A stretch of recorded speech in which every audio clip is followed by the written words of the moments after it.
Okay, welcome for those that are tuning in on the Big Voice, KWTN 100.9 FM. We're going to be live here at the Winnebago Stadium. Tonight we're going to be joined here. This is a Winnebago High School volleyball triangular in Winnebago, Nebraska.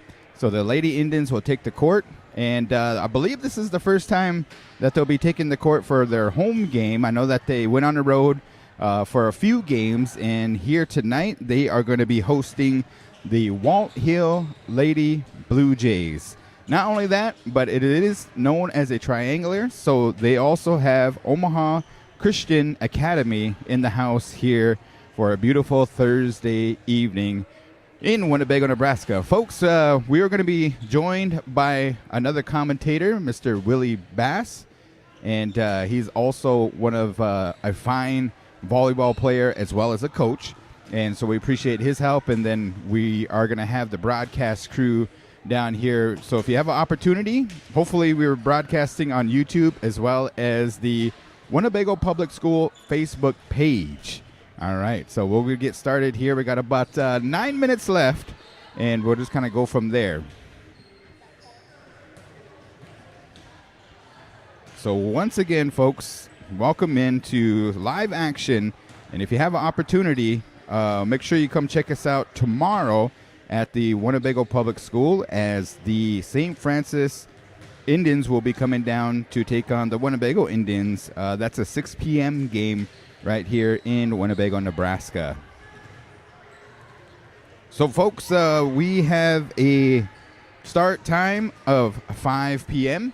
We got about 9 minutes, and then I know that they'll get started with the national anthem, starting lineups, and then we'll just kind of go from there. So last year, we had the opportunity to bring to you some streams, live streaming, as well as radio broadcasts. So we think that we kind of go from there.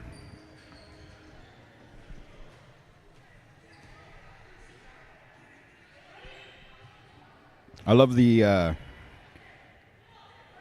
I think even in the other practice gym here in Winnebago at the public school, the Omaha Nation Junior High volleyball team is in action with the Winnebago Lady Indians Junior High volleyball. So volleyball underway. We love fall sports, man. It's a good time, and I think that football is going to be tomorrow, and we got live action volleyball here today.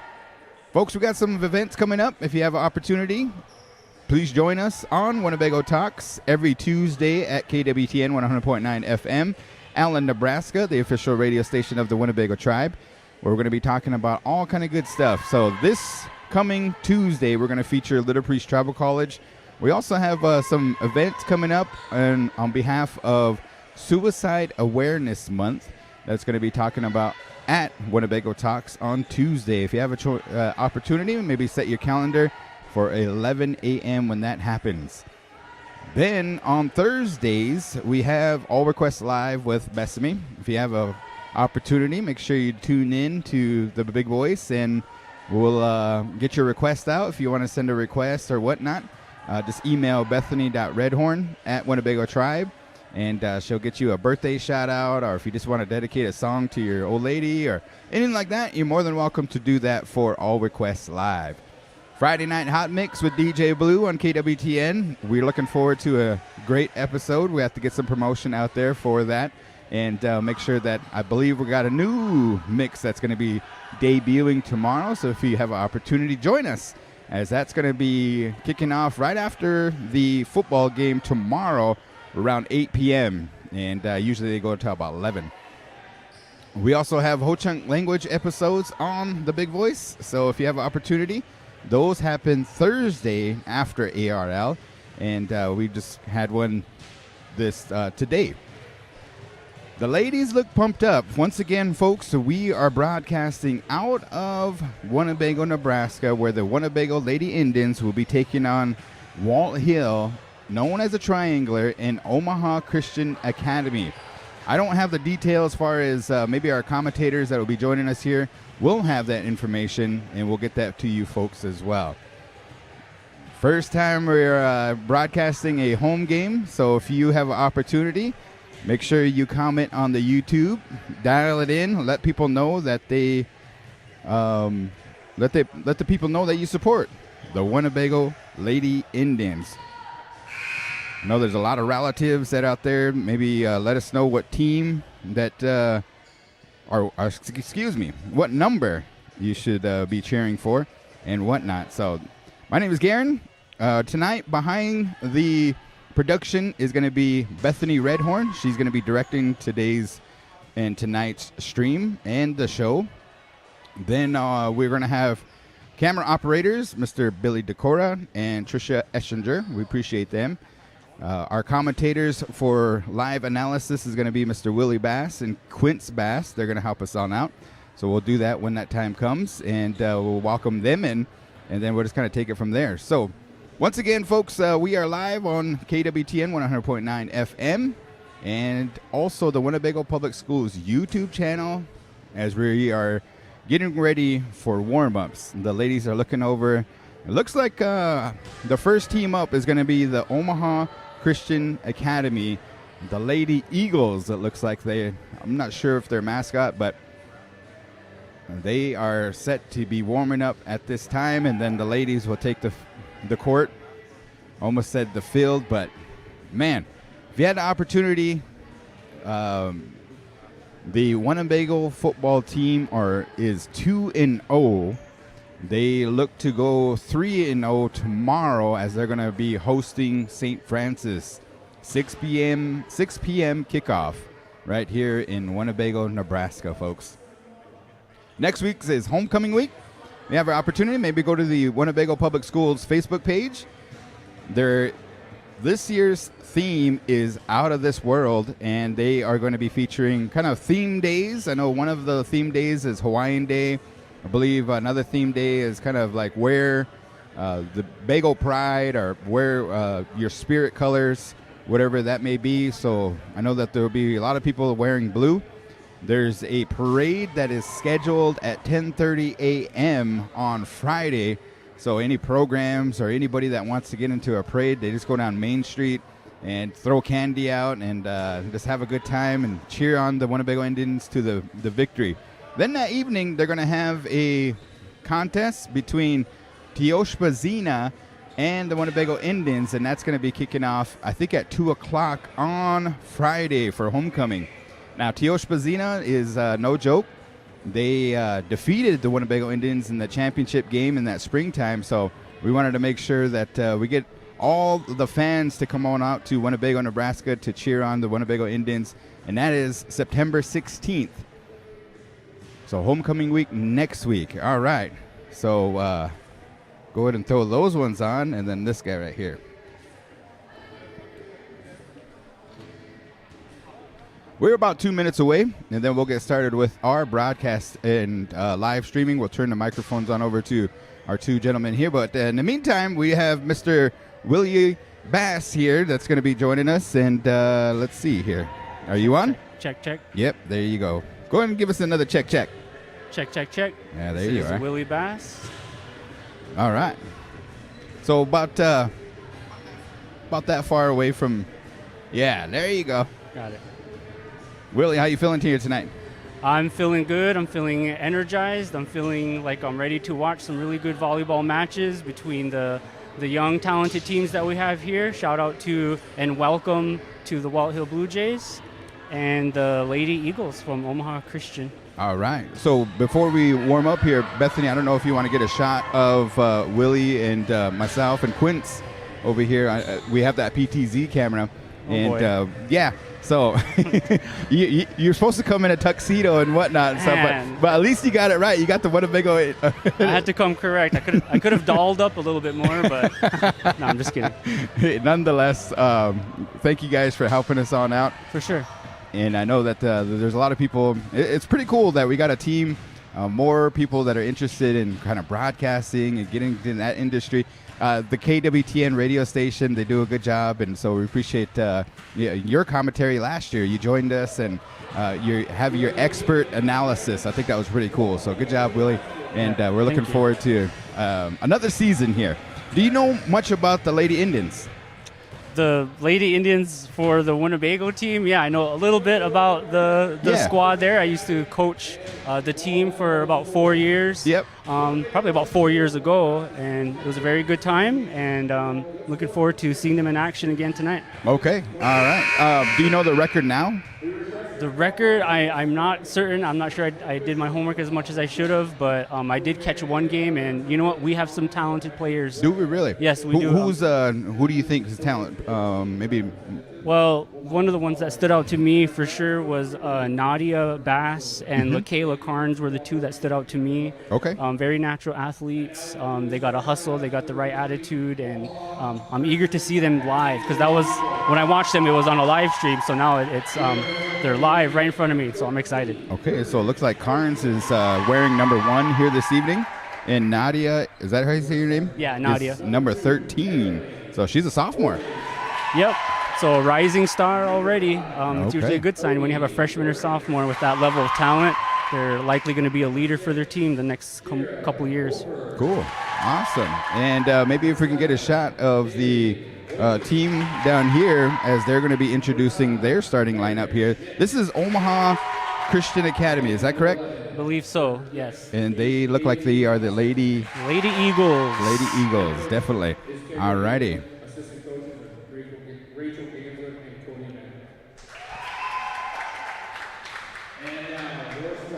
So right now they're going through the team introductions.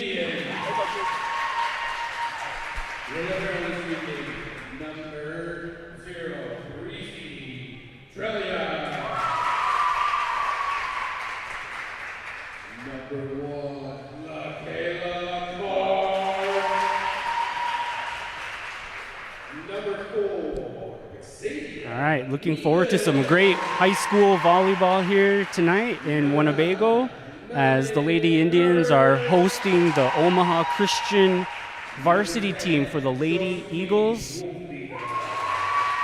Should be a good game and a good night of some solid matches.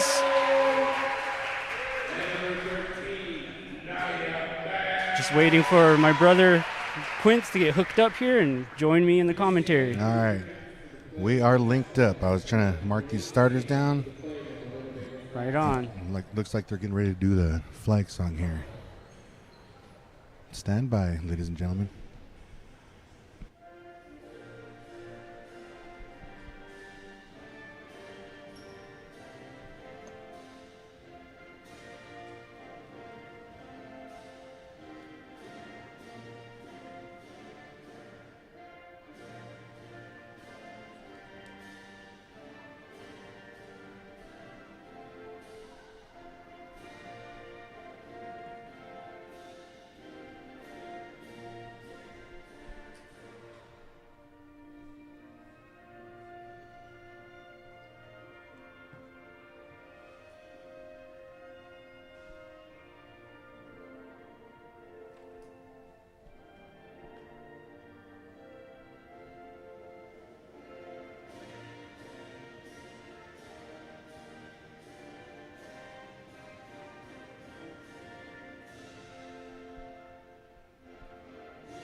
That was the flag song.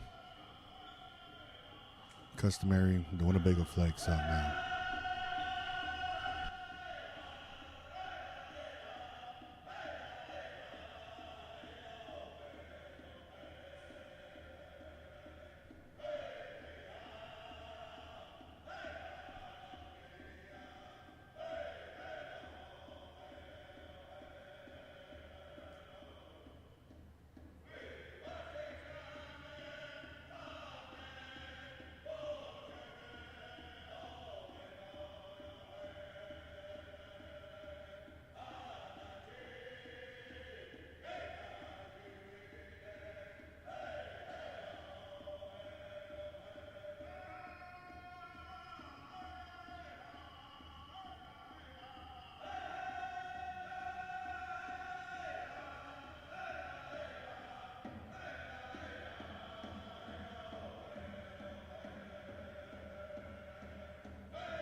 There's the flag song.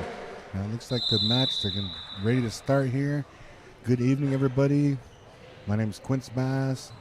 We're going to be doing commentating. My little brother Willie is up here. Hello. He is like the volleyball guru around these areas here. So I think tonight, Willie, I think we're going to be in for a good matchup tonight. There's 3 different teams. We got the Lady Indians from Winnebago, the Omaha Christian Lady Eagles, and then Wathill Blue Jays are in town. So this should be a great Winnebago volleyball triangular here tonight. Yeah, I'll be honest with you, Willie. I haven't watched a high school volleyball match in a few years, so I'm excited to see what Winnebago got.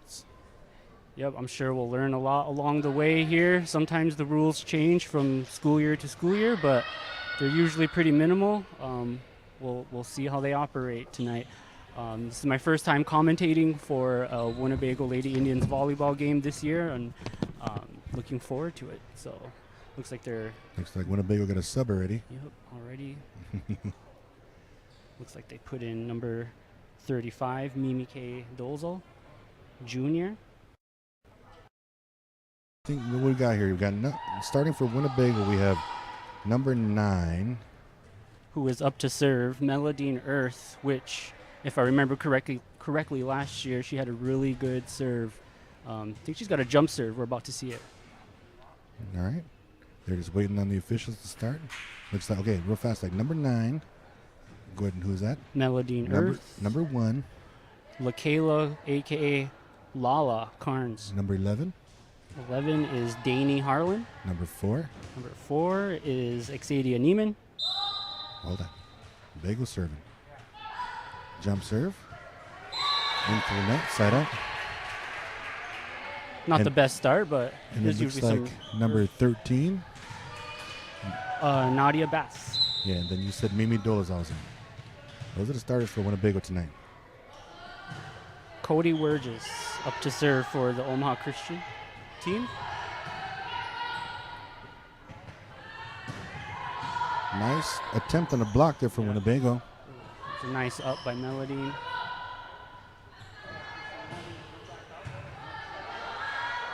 Nice dig. Ooh. Okay. Just a little out of control there. Looked like there was a nice dig by LaKayla Carnes, number 1 for Winnebago, and number 5 for Omaha Christian is up to serve again, Cody Wurges. Nice serve.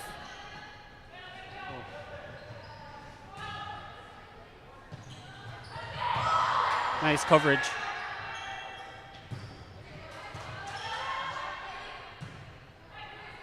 Got a little dump attempt.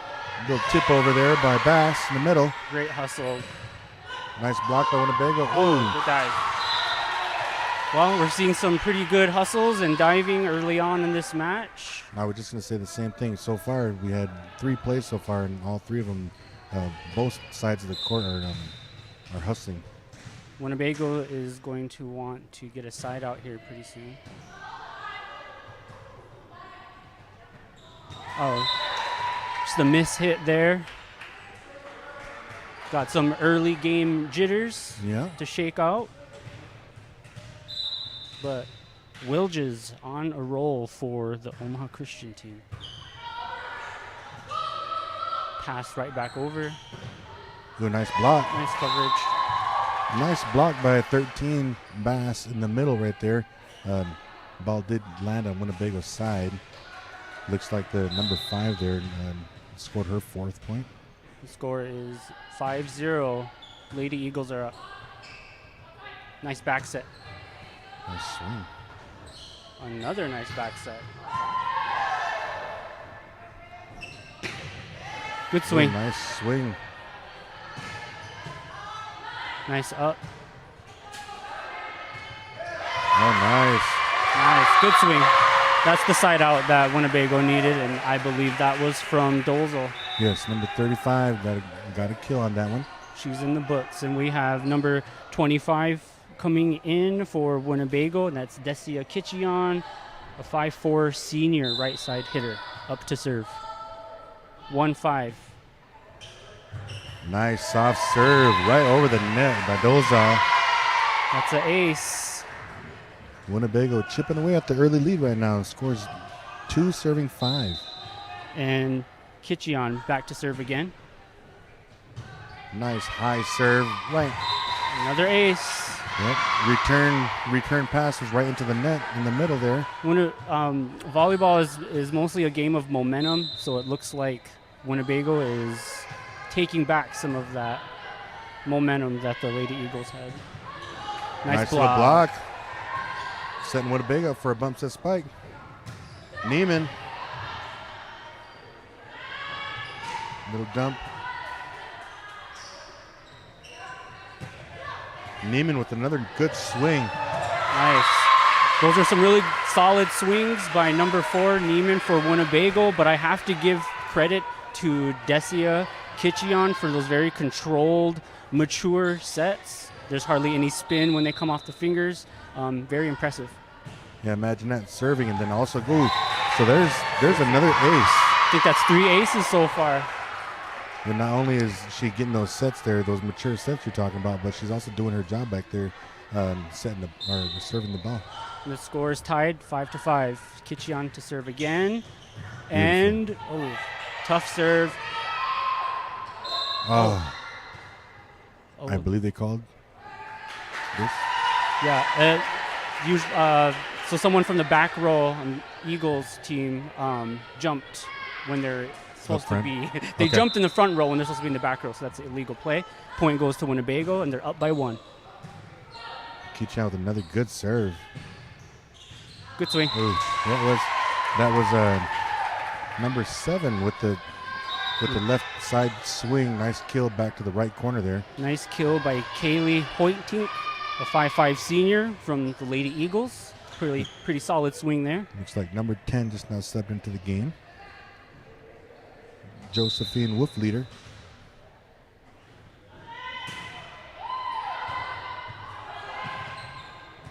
Tight pass. Good serve by number 10. For the Lady Eagles, Audrey Townsend, 5'4" senior. Another good serve right over the middle. Winnebago hustling to get it. Nice little. Oh, it was out of bounds. Just a little too far outside. Couldn't really do much with that set. Sometimes you just have to try to bump those over, but yeah, the angle she had with that little out of bounds pull right there, she didn't have the right angle there.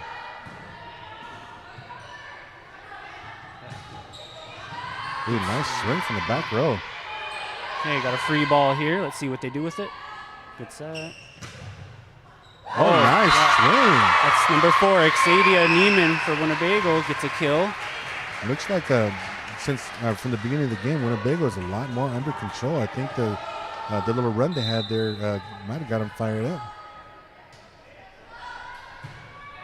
Neiman to serve. Solid serve. Hard to control. Serve. Free ball coming. Oh, they dropped it. Point goes to Winnebago. Yeah, in those situations, the girls need to, somebody's got to holler out. Exactly. I got it. Yep, communication is key. Just like most of other sports. Serve. Come on, be a free one. Oh, nice. She returned that back over. Yep, with the pass in the back row, put some little English on it and dropped right down in front of everybody. Those are unfortunate. Usually the libero will want to get those, but they don't have a libero in at this time. Nice serve. Oh, back row. That's a solid swing from the back row, actually. Okay, good pass by Earth. Tight set. Oh, yeah. Too much you can do with that when it's pushed that far out. Sometimes those can be kind of scary because you don't want to run into the referee stand.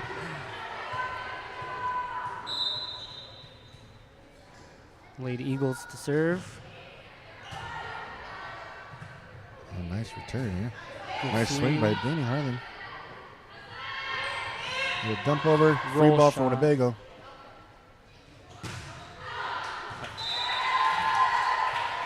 Looked like a good hard swing by Carnes. A little bit too hard. Yep, a little long there.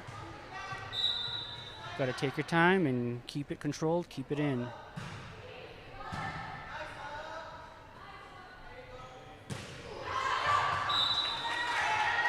And that hit goes out. Point goes to Omaha Christian, and the score is 8-12. Lady Eagles are up. And number 6 for Omaha Christian on a serving run, Kira Hofer. Okay, that one had Good return for Winnebago. a lot more control there. Free ball. Oh, Over. wow. Yeah. I was wondering when the referee was going to call some of those sets that sort of slip through the fingers and Yeah. it causes a spin. That's considered a double. Oh, we got a timeout. Hey, Willie, I just want to give a shout out for everybody out there on the radio listening to 100.9 KWTN FM radio. That's the Winnebago Tribes radio station. Towers out of Allen, Nebraska. For all you listeners out there, say welcome. The score tonight right now, Winnebago 8 and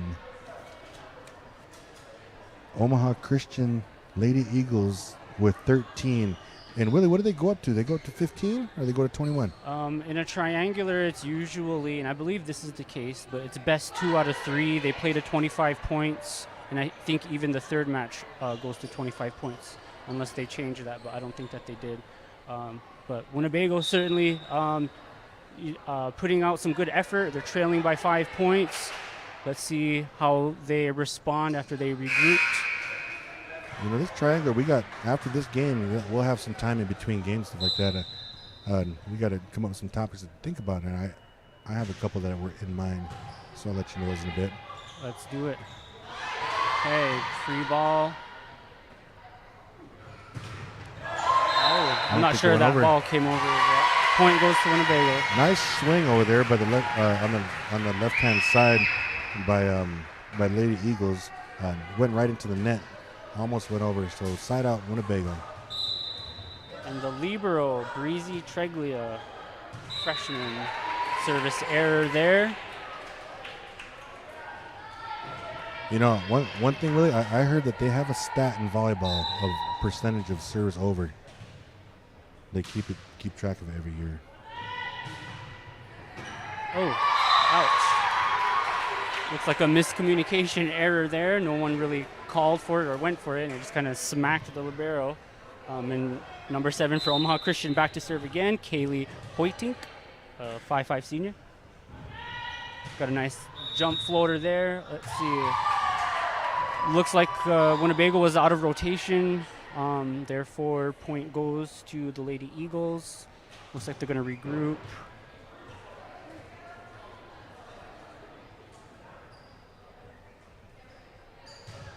All right, Winnebago needs to make a run here. They got to get the side out here. This girl's got to work a little bit. That's a solid serve there from number 7, Kaylee Hoytink. That young lady right there, she was the one that was getting the kills up there in the front row. And so she's bringing that power on her swing back behind the service line there. So she's got an aggressive serve. Nice little up by the freshman. Okay, free ball. And out. Okay, point goes to Omaha Christian. Score is 18-9. Bago is trailing by 9 points, and the game goes to 25. Let's see if they can get a side out here.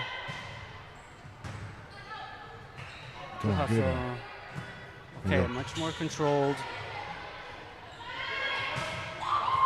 Oh, nice swing over there. Number 5 looked like Cody Weirgis with the kill from the left-hand side over there. Yeah, that set was spot on. It was just the right height, just the right distance away from the setter.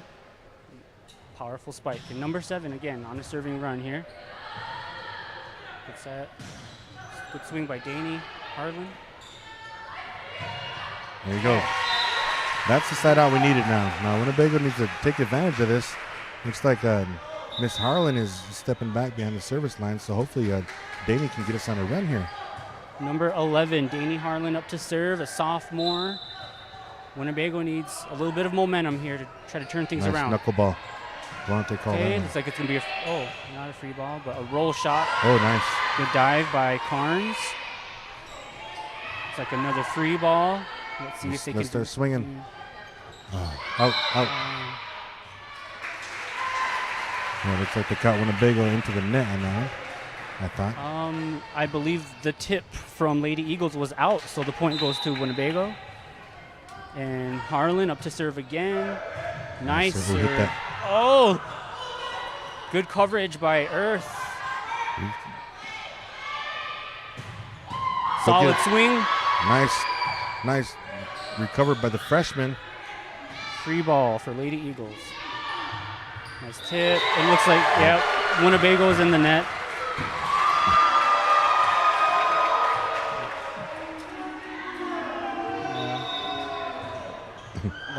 I thought it was pretty clear that Winnebago was in the net. The fans thought otherwise. Nice pass. Good set. And there you nice. go. That's the best way to respond, especially after a call that, may or may not agree with. Questionable call, yes. Well, Winnebago gets a side out. Or not the side out. They get another point. Lala Carnes back to service again. Trailing by 8. They need a run, and it needs to happen now.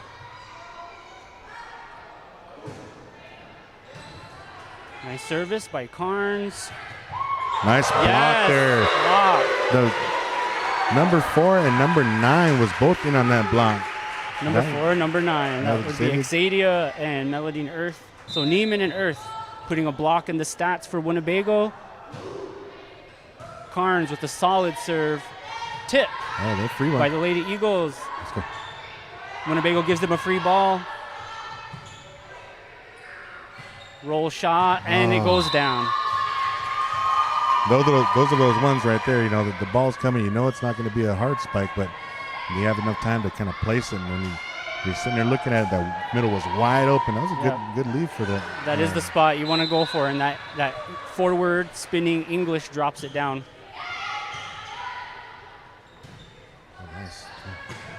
Nice swing. Neiman with a solid smack. Oh, there you go. Number 5 for Lady Eagles sends it long. Point goes to Winnebago, and now the score is 21-14.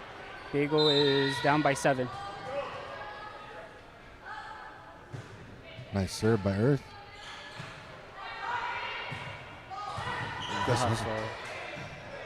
Good hustle play. Nice swing again by Neiman. Nice up by Earth. She's taking those hard hits well. Good hustle by Winnebago on the defensive. Oh, nice block again in the middle by Bass. Oh, good try. Nice attempt by Bass. Really stepping up and trying to play big at that on the front row. Winnebago doesn't really have a strong history of having a strong block at the net. So anytime we can have a presence there, really works in our benefit. Just not at that last play. Dump it.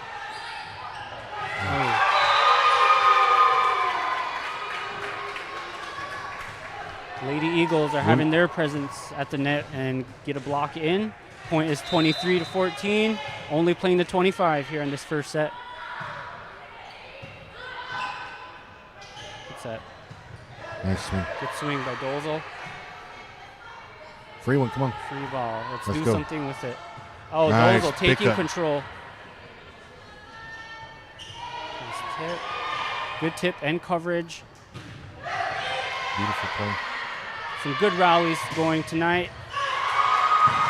Oh. And number 7 for the Lady Eagles, Kaylee Hoyting, senior, putting some heat on Winnebago with those spikes. And now we're at set point for the Lady Eagles, number 5 to serve.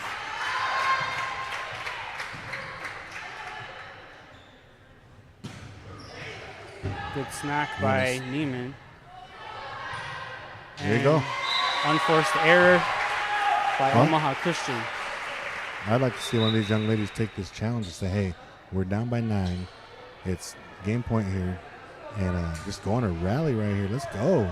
They do need to get a run. Again, volleyball is a game of momentum, and Winnebago could certainly use some at this time. Nice serve by Kitchion. Free ball. Very good.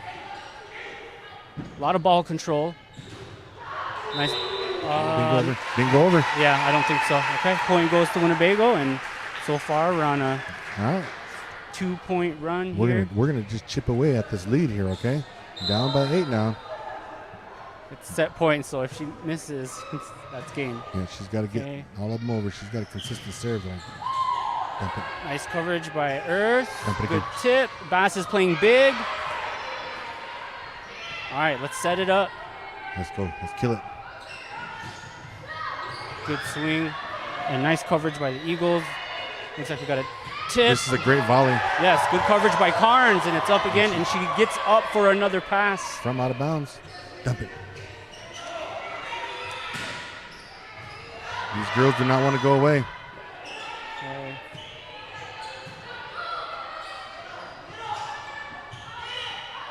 All right, let's see what they do with it.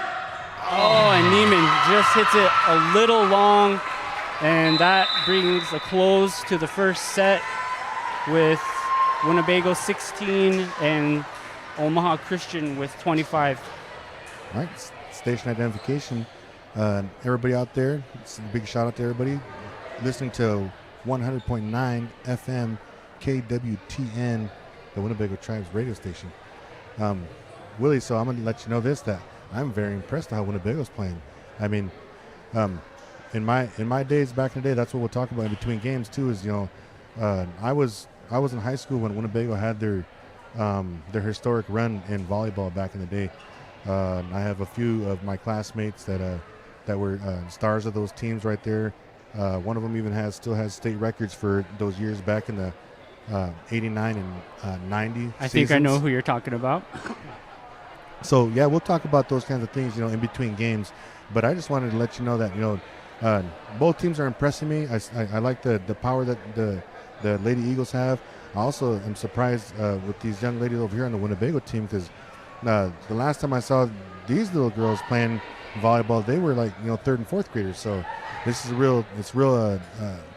I guess it's real fun to see how much these girls grown up, see how athletic they are. And then big thanks and a big shout out to all these girls as coaches growing up in Pee Wee and junior high and everything, because I'm impressed tonight. They are certainly a product of the training that they've received growing up in Winnebago. I know that we have Whirling Thunder Wellness Center that has programs for the youth for volleyball, and so they receive some training and learn the basics of the game as children, and then they grow up and become high school students, and they got some excellent coaches at Winnebago. I had the privilege to coach with their head coach for Winnebago's head coach, Courtney Davey. She was my assistant coach while I was head coach for a few years, and she certainly has a lot of leadership and a lot of encouragement that she can share with these young ladies here, and they're certainly showing some of their teachings on the court. I too am impressed. I see a lot of ball control there. I don't know why, I'm always impressed by ball control. A lot of times people think that volleyball is a really easy sport, but once you try it and you have to control the ball, it's a completely different story. So the fact that these girls are demonstrating some discipline, demonstrating some basic knowledge of passing and setting and doing it with control and confidence, it is impressive and it can be surprising. But overall, great volleyball set so far, and it looks like we're about to second set here of this Winnebago volleyball triangular as the Lady Indians from Winnebago take on the Lady Eagles from Omaha Christian. Let's see how Winnebago responds from that first game. I mean, there was a lot of good plays. That last volley was really fun to watch. So let's see how they respond. I hope they took it personal so they can come back and play a little bit harder, Number 6 for Omaha Christian, Kira Hofer. Another miscommunication over there on the right-hand side. Certainly, miscommunication. When I coached, I would usually tell the girls, I'd rather you guys sort of bump into each other getting the ball than no one getting it and letting it just drop. You're right. Like, in certain cases, you kind of want to be selfish and go get the ball, Good pass. Well, let me correct myself. Not selfish, just like, the act of wanting to get at the ball. You know what I mean? No, I think that's right. You're talking about the hunger to get and have contact with the ball. Exactly. Yeah, definitely. Nice serve over there. Okay, Bago scrambling early on. They need to readjust and get back to the response. Good swing by number 7, Kaylee Pointing.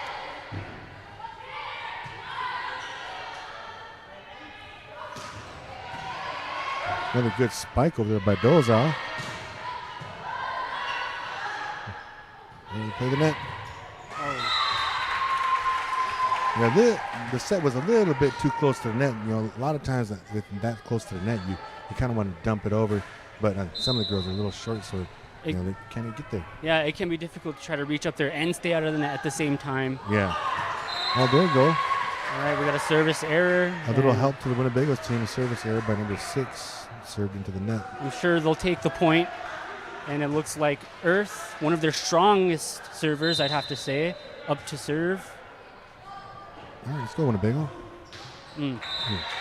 Nice hard serve, just under the top of the net there. I think she just needs to focus a little bit more and take a deep breath, take her time, and envision sort of where she wants to place the ball, and do that rather than kind of just taking a whack at it. Yeah. Like that. All right. Well, we'll take that as well. Yes. And the score is now 2-4. Bagel is up to serve. It looks like number 25 is coming in for the Lady Indians, and that is Kitcheon, senior. Yeah, last game, Kitcheon had a number of good serves. Let's see how she does this game. Beautiful serve. Okay. And a good pass. Oh, nice save. Nice save by Bass in the middle. That could have been out. All right. There you go. All right, so Winnebago gets the point.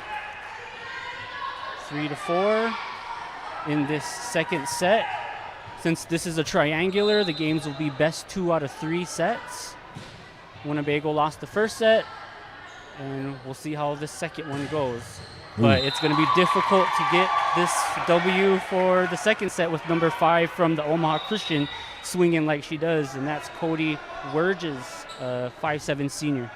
He has a powerful swing, uncontested. And she went right on the left-hand side of some blocker's arms there, straight down. Number 11, Clausen, up to serve for the Lady Eagles. And a very good serve results in an ace. Winnebago getting a little scrappy with those serve receives.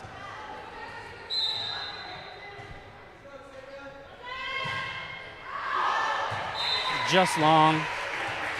Point goes to Winnebago. And Neiman, number 4 for Winnebago, up to serve now. Nice serve. Nice powerful serve. Got some tip action going and a good swing by Carnes. Oh, get up there. Get up there. Oh. It was almost a nice catch by Bass, but she kind of wants to pop it up rather than catch it, looks like. Yeah. Lala maybe scraped her. Looks like Carnes might have burned her kneecap a little bit. Shaking it off, though. Shaking it off. She's a trooper. Like an upperclassman should.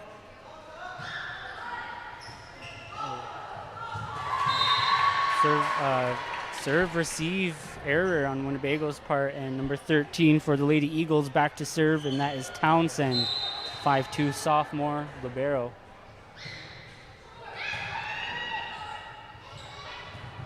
Nice little dump over there. Ooh, out. Good swing by number 5 from Lady Eagles, but it goes just long, and possession goes back to Winnebago. Sort of a back and forth match so far. Winnebago with the serve. Nice serve by the freshman.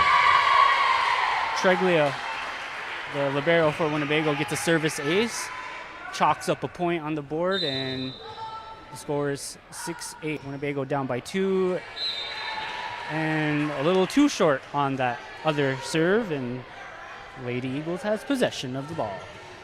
Now, Lady Eagles get another point on that one. They also get the ball back. Number 5, the big hitter from the front of a couple plays ago, is now serving. Nice powerful serve. Winnebago pops it up, gets a good look at it.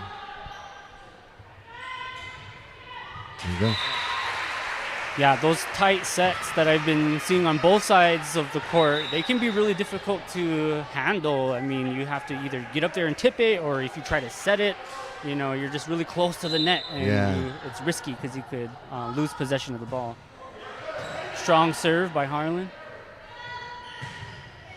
Hey, nice back there. Hit by number 5. Redemption, I'd call that. You know, on those tips you're talking about when it's close to the net, you know, back in the day, you know, you make that fist. You know, you used to make that fist and just get up there and just tap it with your knuckle, you know. Try to stay out of the net.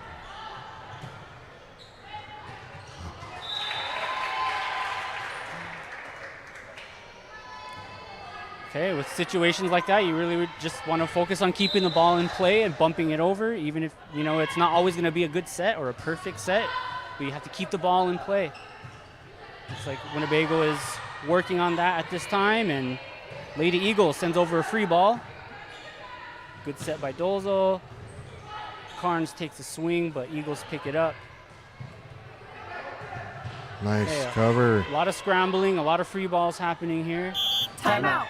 We're proud of the dedication you put into the game. And a kill Being a for student number athlete. 11, Clausen, for Omaha Christian. And now Christian is up 12-7. It's only a 5-point game right now. Still a lot of game left. Good hustle by Carnes. I think a timeout would be good right about now, just to regroup, you know. Kill some momentum. Yes. Yeah. Oh, good. I'm glad they called a timeout. I think I haven't been seeing a whole lot of movement on Winnebago's side. You know, the ball is trailing out. No one's really chasing after the player that's chasing the ball. So hopefully the coach is talking to them a little bit about communication and hustling. Yeah, you kind of see it on their face too. That maybe frustration, maybe a little fatigue. I know that after a couple plays, where the ball, you know, is only hit once or twice and it goes out of bounds, and you give them a point, it kind of gets frustrating, you know, for a young team like this. But you know, that's the beauty of a timeout. And also, you know, I noticed that when they huddle up in the middle in between plays, that, you know, they're not really picking each other up. They're just kind of getting in a circle, not saying nothing, and then going back to their spot. You know, I think that's a crucial time that you can, you know, use some pick me up and, you know, some encouragement from your teammates, you know, just to kind of get the mood set different, get your vibe going different, you know.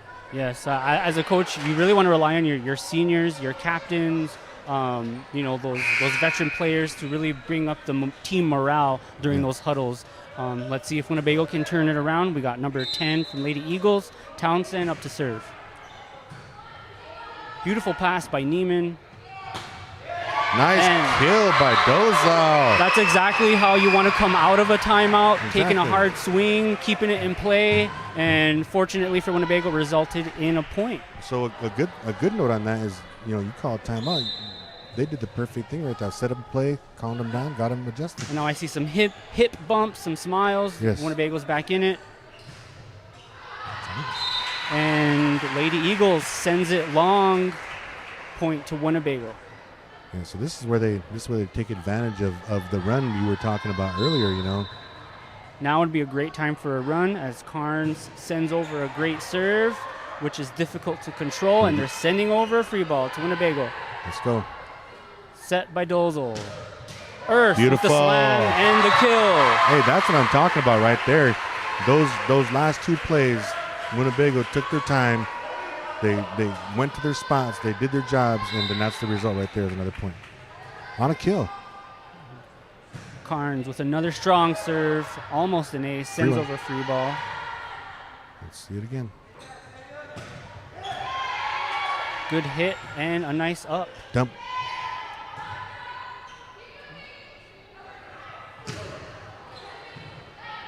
Tricky. That was a very tricky spike. Yeah. Looked like it was going to go out, but it started to drop. Oh! Carnes totally had that. She sort of rolled her eyes. She knew she had it. I think she'll get it next time. Little Butterfinger incident, I would have to say. Yeah, good little run by Winnebago. Now they're only down by 4. The score is 14 serving 10. Nice high set Yes, for that was Dozel. Get out. Nice slam by number 7 from the Eagles. Winnebago sends over a free ball, and a free ball comes back to them. Let's see what they do with it. Daney sends over another free ball. Okay. Oh, wow. It was like a ping pong match of free balls. That play right there, for you watchers out there, that was one of the old sand volleyball plays right there. Everybody's up front, just tip it to the back corner. Nobody back there. How long ago was old? That's what I want to know. Good hustle. Oh, wow. Okay. Oh, that came out for a thumb round. Just a little long there on that free ball. Score is 16-10. Lady Eagles are up. Number 6 to serve, Hofer. Nice serve. Ooh, almost. A great swing, nice power, but it was just long. Looks like Neiman was asking for a touch. The up ref disagreed. Hofer back to serve again. Get over there. Good hustle by Oh, it was on the... Okay. Yeah, Earth sent it over, but it was on the outside of the antenna, which means that it was out, unfortunately.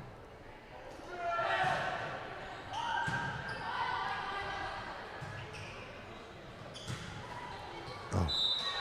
Good swing, good form, got a nice snap and a forward spin, but just went into the net that time. Neiman, I'm very impressed by Neiman. She's got a lot of, she's got the heart, she's got the swing, she's got the power and the control, and she looks determined. And she gets a good pass there as Harlan sets up Earth. Earth sends it out. Looks like they got all the pieces there. It looks like just like some of the girls just gotta, just work on certain fundamental skills in practice. Certainly some fine tuning that can happen there. Good swing. Nice swing. Okay. All right. It was a good pass, good set, and I think it was just a little bit too far out of Neiman's reach. Winnebago calls a timeout, and the score is 21 for the Lady Eagles and 10 for the Lady Indians. Man, you weren't joking about those runs in volleyball, though, because they were just, it was just 14-10 a little while ago. And yeah, you get a good server, and you get a couple of good plays. Momentum. Momentum change, Definitely. Momentum change, I always try to tell the basketball players I coach is like, the younger you are, when you can shake off the negativity in the game, shake off being mad, shake off frustration, the younger you are, when you can shake off that frustration and just get over it and then just move forward, the better, because the better athlete you're going to be. Because if you learn that when you're young, as you get older, it's just experience. It's a good habit. Yeah. It'll be a good habit to have. It is. One thing I want to say really quick, too, is when I knew that you were going to be commentating tonight, I was trying to reflect on when I first learned about volleyball, and I have to say, remember I was in 9th grade, and you needed a sub for a volleyball tournament that you were going to have, or that you were bringing a team to in Tama, and you must have needed one extra guy, so you asked me, and I got to go, and then that's when I played. We won first place in that tournament, and I thought, hey, this is kind of fun, and since then, I love the game, and the rest is history. Yes, sir. So that's my connection with you in volleyball. Yeah, volleyball isn't just a girl sport. This is a people's sport, It is. Although I wish they had a boys team, but that's another conversation for another day. And it looks like Earth is up to serve for Winnebago and results in an ace.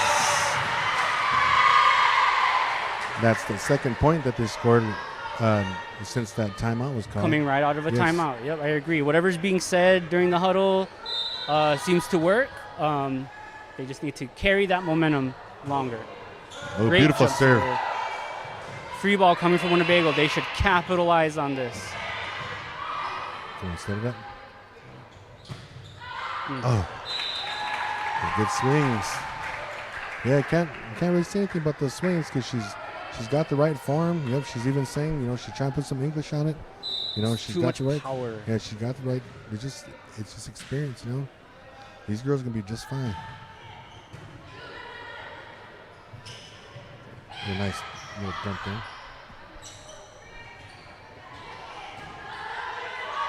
Over there. I think there were 3 hitters up in the front row, and I think all of them wanted to hit. Yeah, the setter, I believe, took that first one, and sometimes that creates confusion because it kind of puts everyone in disarray. But the score is 23-12, and the Lady Eagles are up 2 more points, and they wrap up this first game. Ooh, nice swing by Bass. Dozo with a nice high set. Love it. Oh. Great up by Carnes. Oh, she should have got back up. She could have had that one and knocked it over. But she's kind of I think she beating thought, herself up for that thought that her save there was out of bounds and didn't know it was going to get popped back up. That's why they need, if they're down on the ground, they need to roll and get back up on their feet because you never know when that ball is going to come back to you. And game point for the Lady Eagles. And they get it with an ace. So that wraps up this second set of the first game between the Lady Indians and the Lady Eagles. Good game, good first game. Yeah, I say congratulations to the Omaha Christian Lady Eagles. They played a really good game. I noticed that if I was going to pick a player of the game, there's a number 7 and a number 5 that I saw that was Burgess and Hoydink.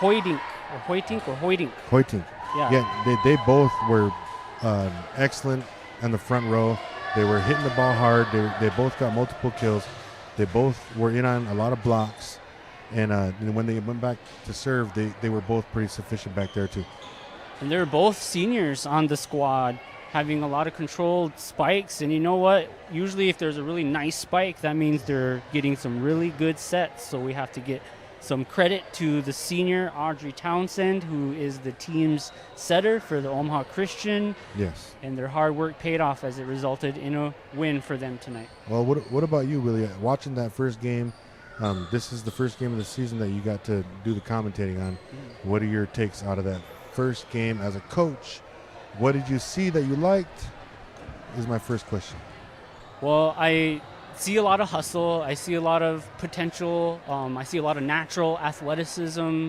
You know, girls moving to the ball for the most part. I think there needs to be a little bit more communication. You know, I should be hearing their screams and their calling for the ball. I should hear it from standing way up here on the track.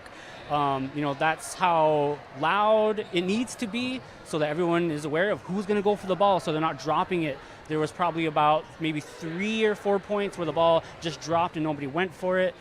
So hopefully they're going to address that moving forward.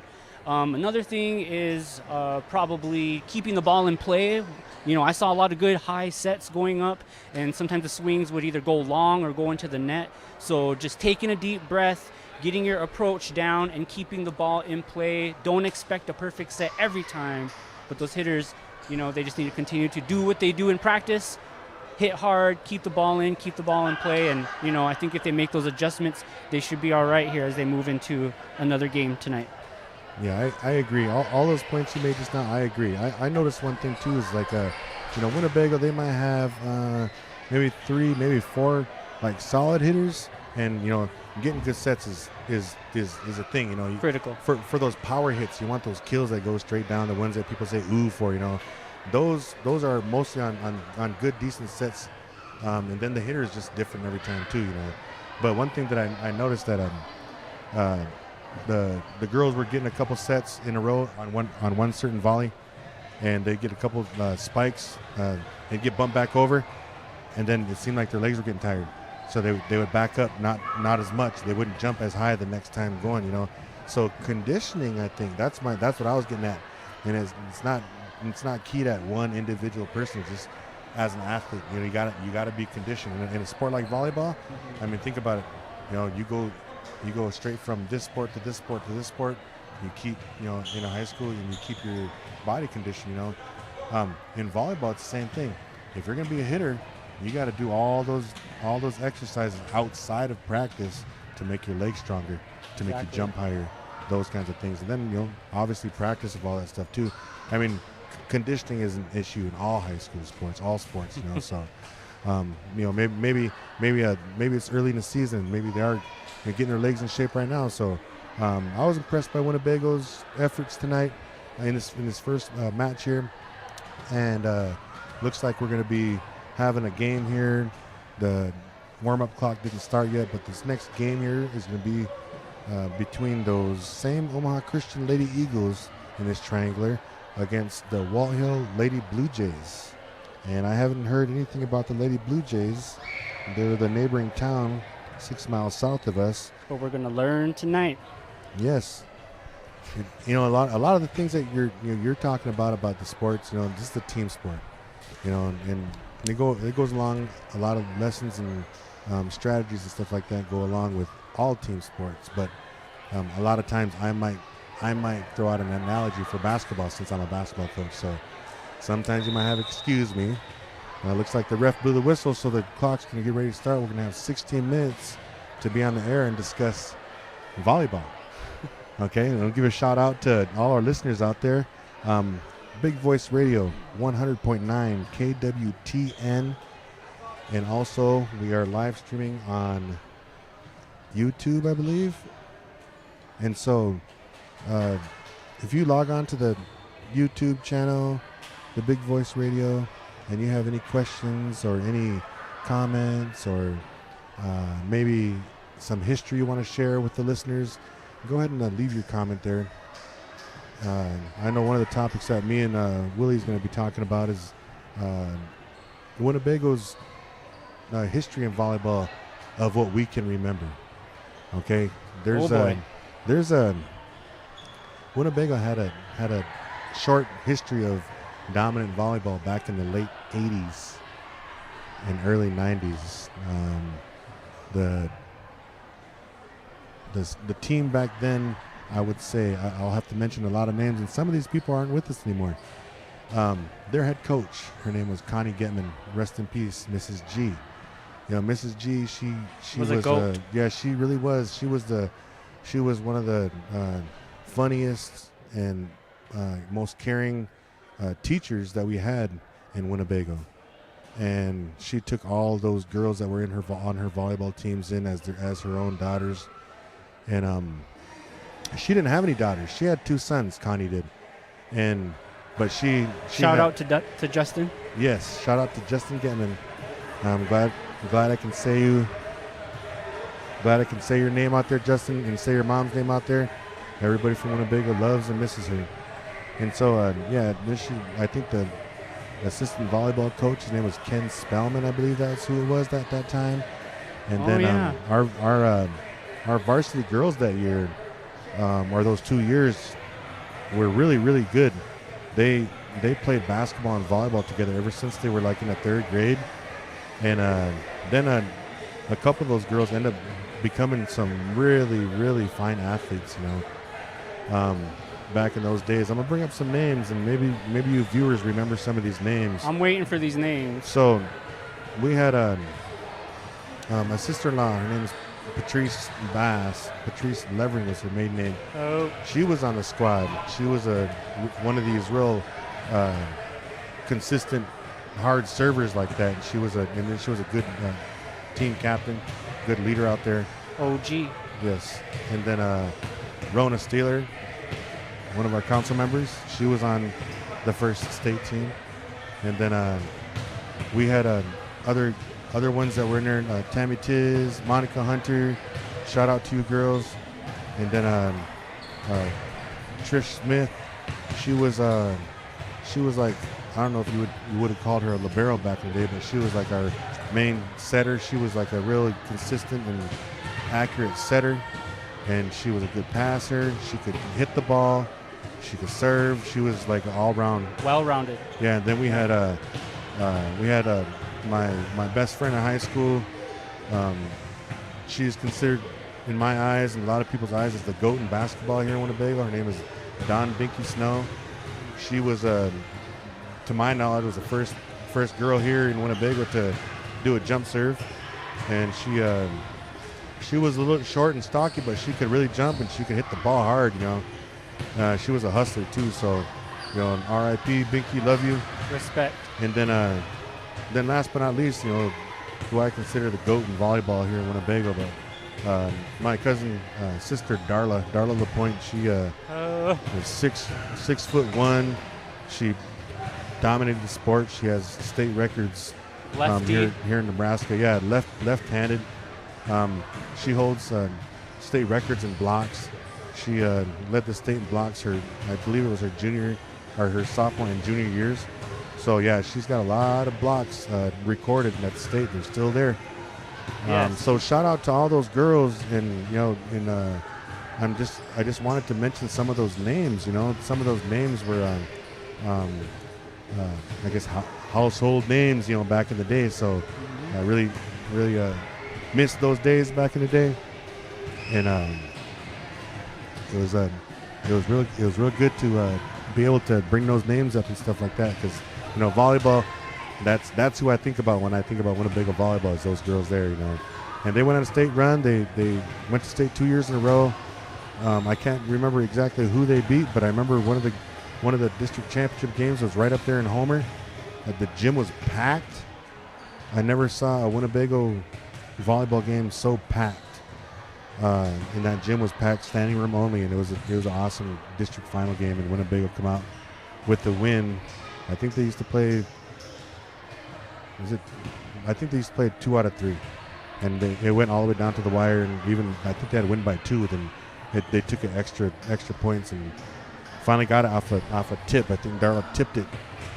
No, the other girl tipped it, tried to tip it on Winnebago, and it went out of bounds right there by the net, and that was ball game. It was crazy how everybody reacted too, just like it was yesterday. That's. And I just want to take a trip down memory lane. About those teams right there. They were the epitome of Winnebago volleyball.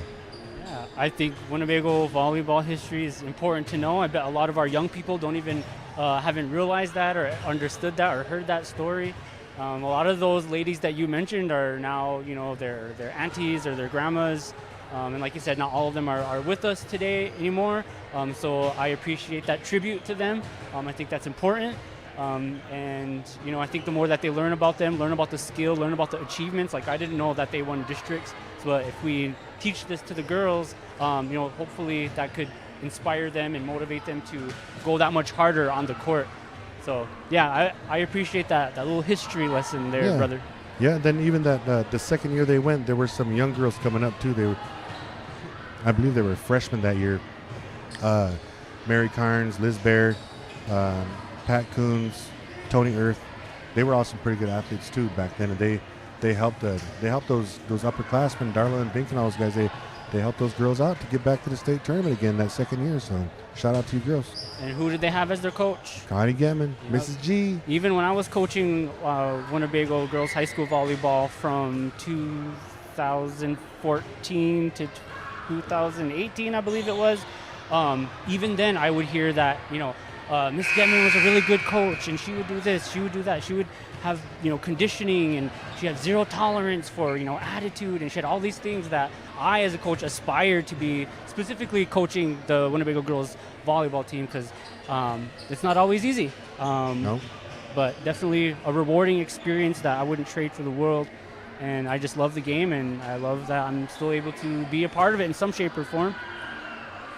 Well, I'm glad they asked me to stop in and help you out with the volleyball games tonight. On tomorrow night we'll be live again. We'll be live again on the radio and also on live streaming the Winnebago boys football game tomorrow. Shout out.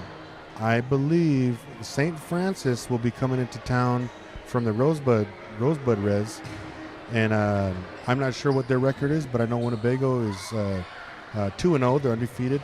They're coming off a championship season from last year, and I haven't heard anything about the other team yet.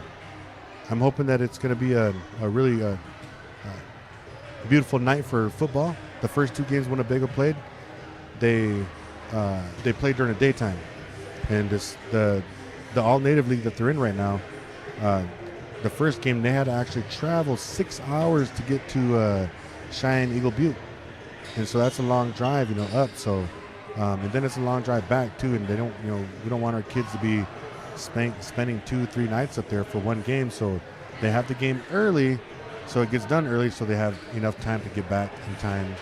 I mean, kudos to them, because Yes. if they're playing during the daytime too, with the heat that has been around lately, I mean, that's a lot to endure. So a long drive for a hot game, and then a long drive back. So well, I think I'm really hoping that tomorrow night's going to be a good one, because a lot of these young men that are out for football, I mean, a lot of them watch football movies and different stuff like that, and the thing that they call Friday Night Lights is engraved to every young boy that wants to play football. That's already engraved. Friday Night Lights. Or girl. Yeah, or girl. And so Friday Night Lights is always something to be looking forward to. And then your first 2 games are during the daytime. Tomorrow they'll be under the lights tomorrow night. So if it's you're a not different experience. Yeah, if you're not doing anything out there, listeners, if you're not doing anything out there tomorrow, you got the evening to yourself. Stop by Winnebago and come check it out. I believe Winnebago is going to be on another championship run this year in football.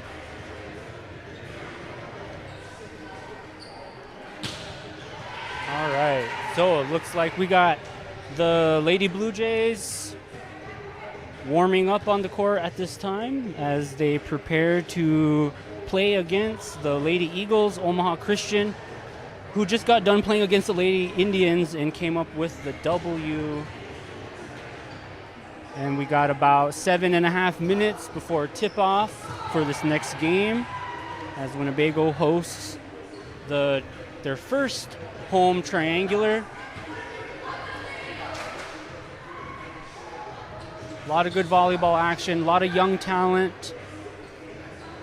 And you know what? There's kind of a lot of fans here, considering there's only 3 teams playing tonight.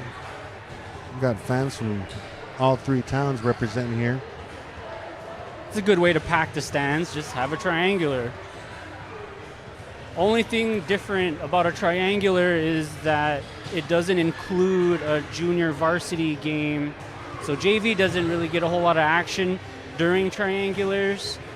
So if you have young players in your family, they don't really get too much playing time, but I hope that they're here supporting their team, and the other families in the community are here physically, or they're watching on the live stream or listening on the radio, which I've just received word that there has been some technical difficulties with the Facebook live stream, so we apologize for that, but please tune in to the YouTube live stream, which you can find the link if you're on Facebook. On the Big Voice Facebook page, you'll see a link there to the YouTube live stream. So we apologize for the technical difficulties, but you can still watch us on YouTube. So check us out or tune in to 100.9 FM on the radio at KWTN. You were talking about a small disadvantage for the teams with these triangulars with not having a JV game going on. I heard that there's an advantage of these triangulars. You can only have a certain amount of games throughout a season, and I heard that if you do a triangular, it's only counted as 1 game, and you actually get to play 2. Is that how it goes? That's probably true. Yeah, the same thing goes for, I think it's like the junior high and junior varsity. They're only allowed so many games, but if they're in a tournament, how many ever games that tournament will allow them to play, it's counted as 1 game. So when I say advantage, is because I'm always one of those guys that look at every game you play is more experience. Every experience you have, you're going to get to be a better player. So exactly. Hey, I know one thing we could talk about with this 5 minutes. What's your take on, I guess, what's your knowledge on and what's your take on off-season volleyball training? Do they do that here? And if they do, what do they do? If they don't, what should they do? So off-season volleyball training really should be something that all volleyball teams do in high school. There's not a whole lot of programs. I wish that there was a sand volleyball program, that would sort of allow them to play in other seasons. But otherwise, a lot of times these local, these community high school teams, when they're not playing volleyball, then they're doing basketball or they're doing, cross country. And so, they really participate in a lot of different activities. But usually the coach will encourage their volleyball players to continue to condition, continue to seek opportunities to play. Some communities have, trainings in the off season. They hold, they allow the teams to do trainings for younger students. And I think that's really a good idea, because when someone is forced to teach someone something that they know, it makes them learn better, because they have to articulate and demonstrate their knowledge and their skills to a younger person who doesn't know.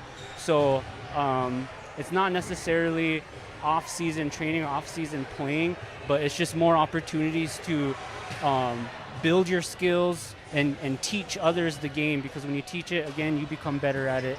So I'm not sure if that answers your question 100%, but those are some things that at least I, as a coach, former coach for high school volleyball, would encourage my teammates to do. And then sometimes, like, the head coach can't really do too much hands-on stuff with the team, just for like some regulation type stuff. But those are opportunities for assistant coaches or other people in the community to step in and help engage the high school players to continue to play even in the off season. Well, yeah, my thing, I appreciate all that information, all the stuff that you just now said, Will, and I agree with that. All those things about the off-season training. One thing that I'm gonna go back to the basketball thing I was talking about. With the basketball teams that I work with, we go year round, and we train year round with these boys, and there's we found opportunities out there, especially now up in the city area, where there's opportunities for basketball and volleyball and soccer to play all throughout the year. They have indoor facilities that accommodate all that in the off season. The volleyball girls, they play AAU, so they're they play in the competitive leagues, And I think that maybe something like that, maybe training in the off season and playing AAU ball, could really pick up the regular season ball for the upcoming year. Yeah, I'm not too familiar with the AAU. I don't think that was an opportunity when I was coaching, but if it was something I knew about, like, I would definitely encourage the girls to get a team in, or to sign up for a tournament, or to join even a team like outside Winnebago. I feel like as time goes on, more and more opportunities come up for our youth than what we had growing up. My hope someday is that we get a boys volleyball team or a boys volleyball association in the state of Nebraska. I think that would be very exciting, and just more opportunities for the youth. I know they let females play football, but they don't let males play volleyball. And when I was in high school, I tried to address that, but wasn't very successful. You would have been. I don't think been cruel to those girls. I don't think the state would be ready for that. Just kidding. Okay, looks like we're about to get ready to start this second game of the triangular, and that is going to be the Lady Eagles from Omaha Christian against the Lady Blue Jays from Wathill. Looks like they're going to begin doing the starting lineups, Willie. I'm not sure I don't think the viewers can hear it, but if you want to just go ahead and read out those names as they call them out. I will certainly do my best here. All right.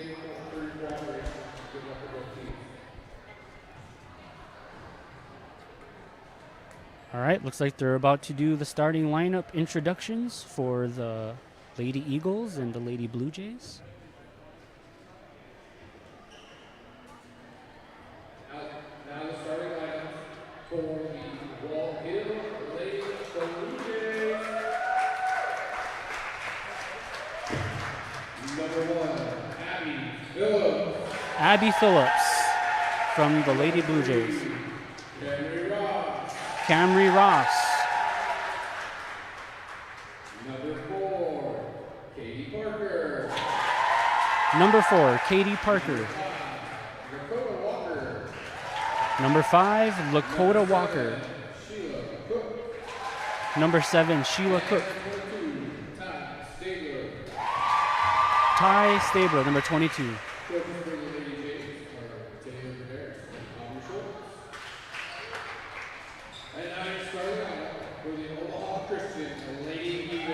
Starting lineup for the Omaha Christian Lady Eagles. Number 13, Bridget Townsend. Number 2, Emily Honig. Number 5, Cody Wurges. Big hitter. Number 6, Kira Hofer. And number 7, Kaylee Hoyding. Another big hitter. And number 9, Mary Schmidt. Coaching for the Lady Eagles, Kendra Eaton, assisted by Rachel Ganser and Jody Mather. All right, shout out to all the coaches out there spending time with these young ladies and teaching them the sport of volleyball.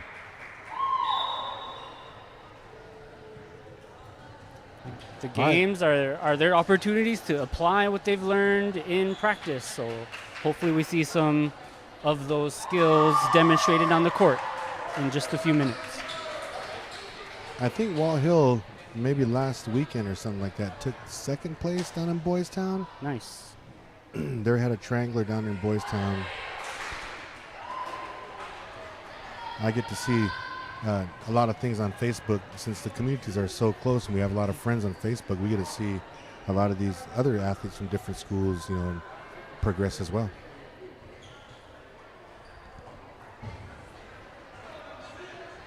All right. I want to give a little shout out to all the JV and the players that weren't playing for Winnebago tonight. They all the other ladies not in uniform all showed up with their ribbon skirts on. Looks really nice.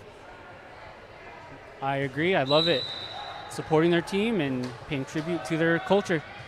And number 6 to serve for the Lady Eagles, and it's an ace by Hofer. Looks to me like Wathill has a really young team here. I'm going to look through and see what the... I don't see a whole lot of seniors. In fact, I'm not sure that I see any on their roster. Mostly freshmen and sophomores and just a few juniors. So indeed, a young team. And they're definitely being put to the test by Hofer from Omaha Christian, who's laying it on them with some solid serves as they take a 2-0 lead here. Another ace serve. I have a feeling she'll be on quite a run here. Yeah, look at they're closing that middle in. Everybody's closing that middle in now. They're making adjustments, and that's what you need to do. You can't just stay in the same spot every single time. Okay, we've got a decent pass there, and, well, they've set something up. Good swing. Nice, powerful swing by number 22. Unfortunately, went a little bit out of bounds. And this is the Blue Jays' first game of the night, so perhaps a little early game jitters to shake out. Yeah, that swing was by number 22. Nice Ty pass. Stabler. Ooh, nice. And a great swing by And number as 22. I say her name, Willie. So you made it happen. Yeah, Ty Stabler with the kill. And that was a nice setup, I believe, by number 4, Parker. And the libero's up to serve, Tyndall. And it goes out.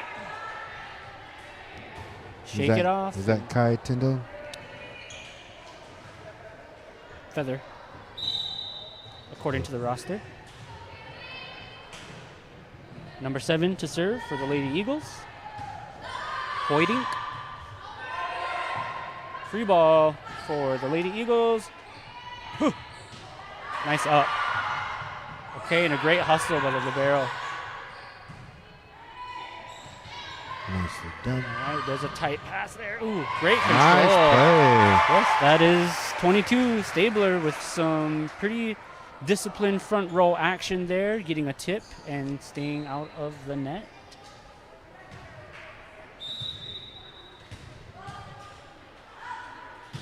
That libero number 24, Kaya Robinson, is last week's homecoming queen. I saw that on Facebook. Congratulations.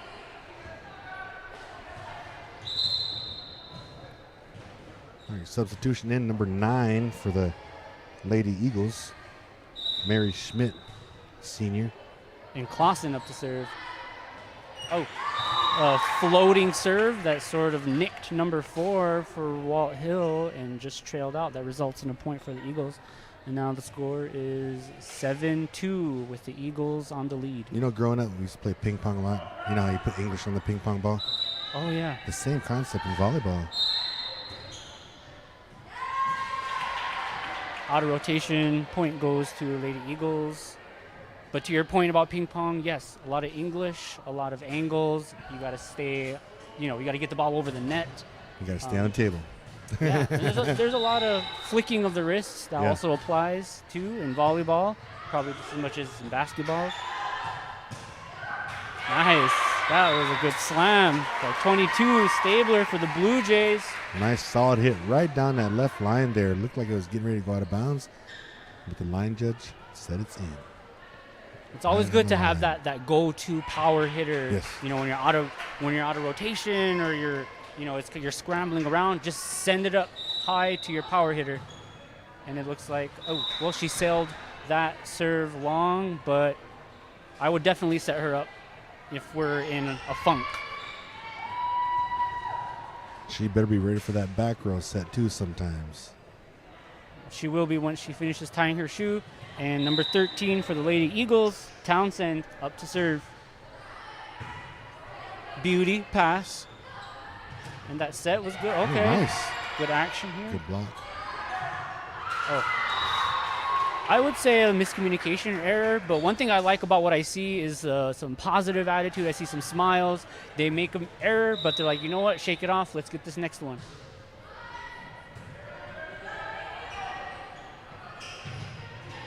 Oh, still. Nice block again right there. Again by number 9.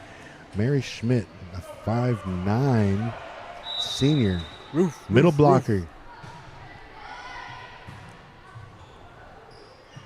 Good pass. Ooh, a little tricky send over there. Sand volleyball move. That was in, yep. Deep cross-court corner, hit the line. That is in. If it hits any part of the line, it's considered in. And Wathill Blue Jays take a timeout. 12-3. Lady Eagles with the lead. So what did you get out of that one? Remember I said we didn't see Wathill play before. So what did you get out of that one, Willie? What did you see Wathill doing that you liked, and then stuff that you would work on? One thing that I like right away that stands out is the attitude, because you know what? Attitude is about 90% of it. It sure is. And, they make a mistake, but they smile, they shake it off, they say, let's get this next one. So that's one thing that I think that is good, and they need to keep doing. And then, just some other minor things, eliminating your errors, and, they sent a free ball into the net. So get the free ball over, keep the ball in play. Those are the things that I took away from that first. All right, thank you. Here goes number 13 serving for. Yeah, she's on a roll. Okay, there's that back set you were talking about, and sure enough, she's ready to swing. And so is number 7, but she sent it out. Point goes to the Lady Blue Jays. Yeah, you look at the roster over here on the Volleyball side.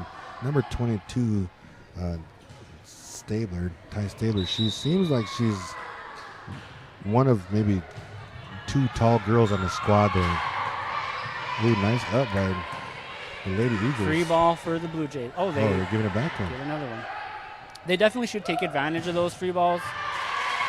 They want to set it up. I mean, they call it a free ball for a reason. It's a free opportunity to set it up and capitalize on it. Spike it down. Set up number 22. She's ready. Hill with the serve here. Trying to add a couple points on the board here. Ooh, nice. Nice coverage.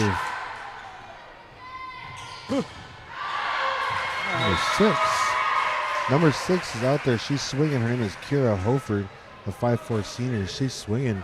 Unfortunately, went a little bit off to the left-hand corner back there. Another point by Walhill. Walker to serve for the Blue Jays. Goes over well.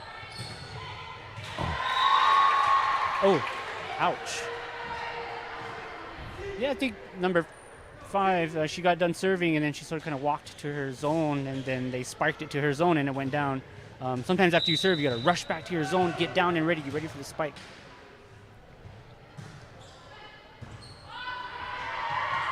Good hustle. Okay. Yep. Oh, she kind of had her hands up like, good hello, hustle is there. anyone going to follow me and help me out? A lot of times when the ball looks like it's going to the crowd, a lot of girls stop. But, hey, hustler number 3, Camry Ross with a good hustle to get over there in the crowd. And if one of your teammates are running out, you should Like this. follow them because Same thing, you look. can pop it up. Okay. Free ball. Good set out there, number 7. Oh. And they smack it down. Another kill by Hoydink. Hoydink is racking up the kills tonight.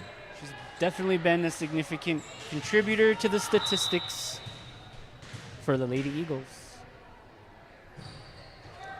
Service error. Yeah, anytime number 5 or number 7 is swinging for the ball for the Lady Eagles, I'm always looking over and seeing how the opposing team is going to be ready for it, you know. A jump serve by number 1, Abby Phillips. And we're scrambling tight to the net, just out. Point goes to the Eagles. A lot of hustle. I was just going to say the same thing. Point goes to the Eagles, but Wathill, their front 3 right there, were hustling side to side to make sure that they try to get the ball. Number 10, Townsend to serve. Free ball. Nice outside set there. Good hustle. Look, nice up. That's what Good I like to see right there.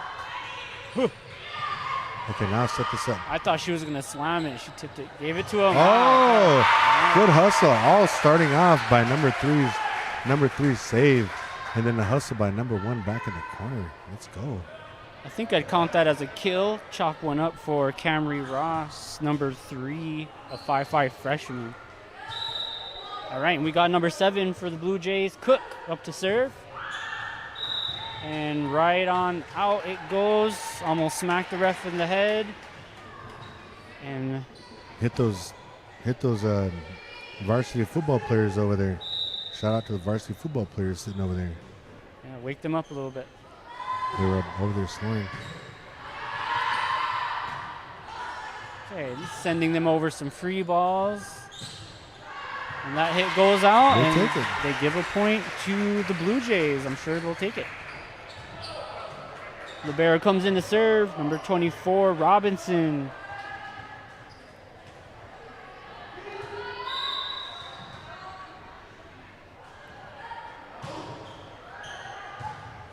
Few service errors so far for the Blue Jays.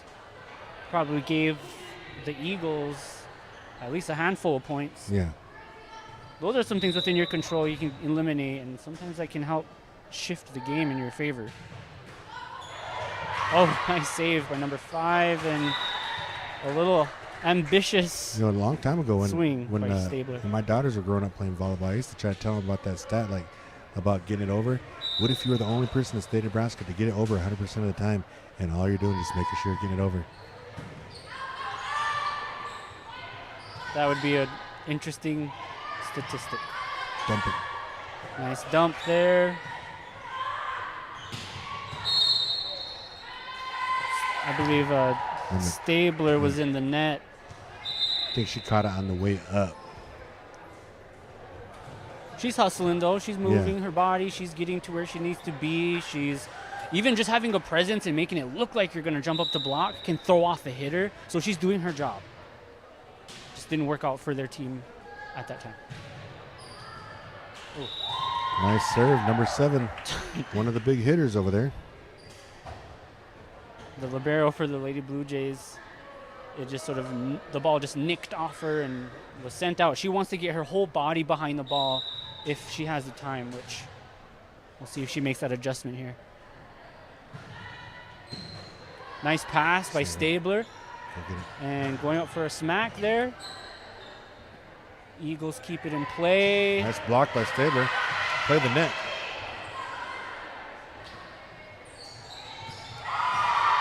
Nice coverage by number 4, Parker. A good set. Like it was touched by Stabler on the net. Oh, there you go. Yes. Good defense. That point goes to Katie Parker, a sophomore for the Blue Jays, with some good coverage as Stabler's running the net with some blocks. She's got Parker there having her back. Yep. Parker got to where she needed to be. She knew her role. And Stabler's doing her job by just playing the net. Great team effort. Nice serve. And a laser serve from number 4. And then there's that. Beautiful serve. Beautiful serve. And I think she might even thought it was going to be an ace, so she didn't get back to where she was supposed to be. That just goes back to what we were saying earlier. As soon as you serve it, get to your zone, because you don't know when that ball is going to be jumping back to your zone right away. So serve it, get in there, cover your zone. We got number 8 for Omaha Christian serving, Gruber, and goes into the net. Ball goes to the Blue Jays. The score is 11 for the Blue Jays and 22 for the Lady Eagles. This is the perfect time for Wathill to go on a run. Nice serve. There you go. By Stabler.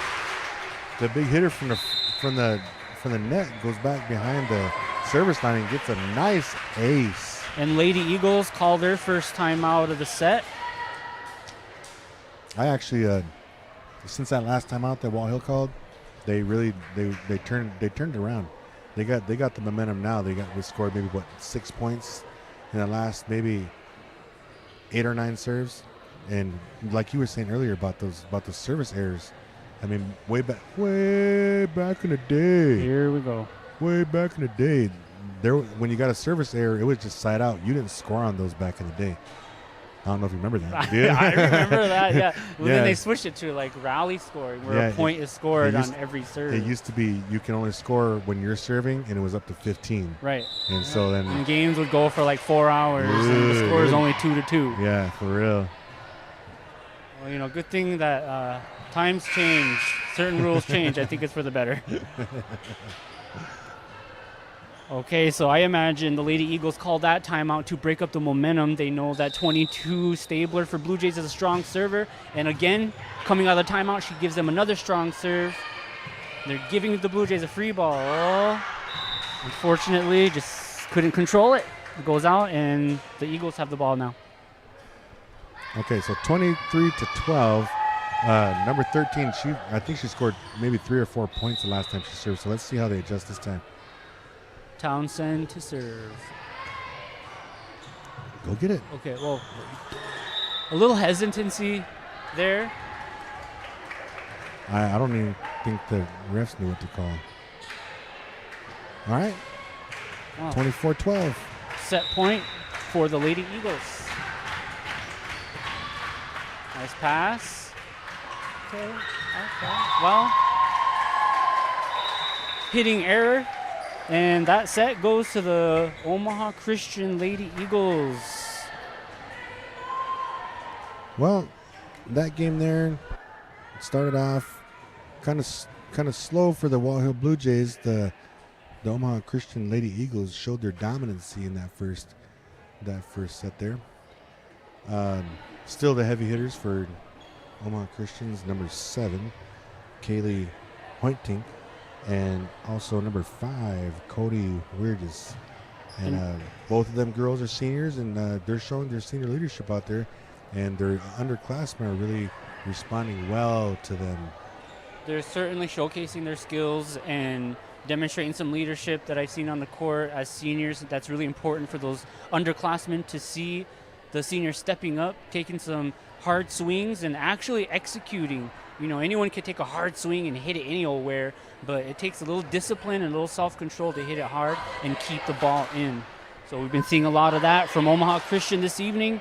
And Lady Blue Jays, young team, they have a lot to learn, but I see a lot of positive energy. I see smiles. They have been making some mistakes here and there, but their attitude is, they're ready for the next play. They don't dwell on it. They don't let it bring down the team morale. So I really like that. That's one thing that stands out to me about Wathill's team, not just so far tonight, but consistently throughout other seasons where I've watched them play. I think that's very admirable, and other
and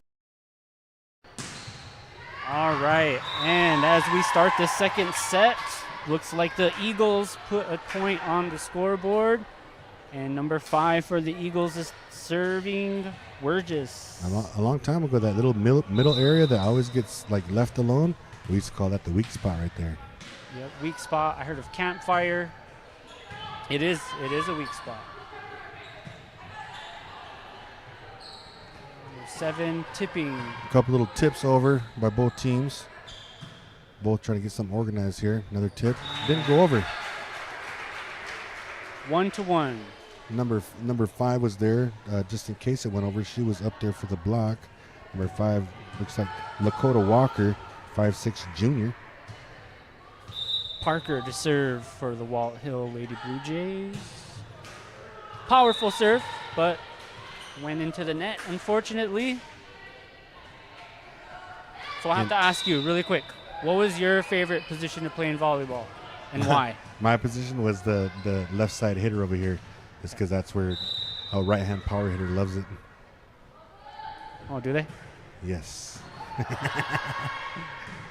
But after I got older, it didn't matter which side it was, though, because you could Give you a good set and you'll take care of the rest. As we're talking about experience, the more you play, the better you get. And so, like, later on into when I was playing, I used to be able to hit from both sides.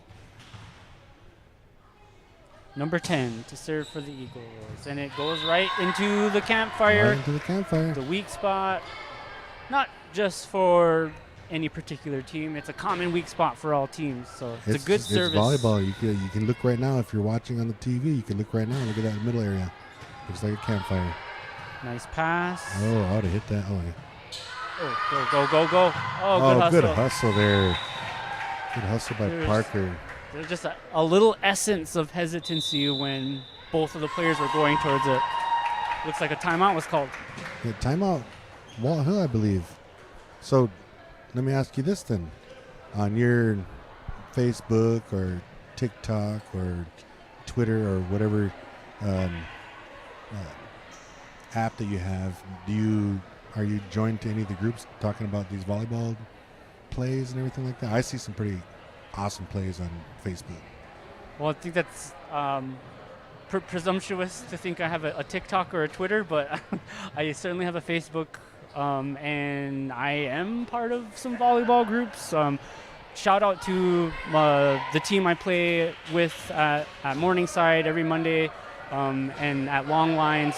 I play with a group of people from Sioux City and Winnebago, and keeps me playing every week. So, yeah, that helps keep volleyball in my life, which I need because it's my therapy. All right, service by number 10, Lady Eagles there. Free Audrey ball. Townsend.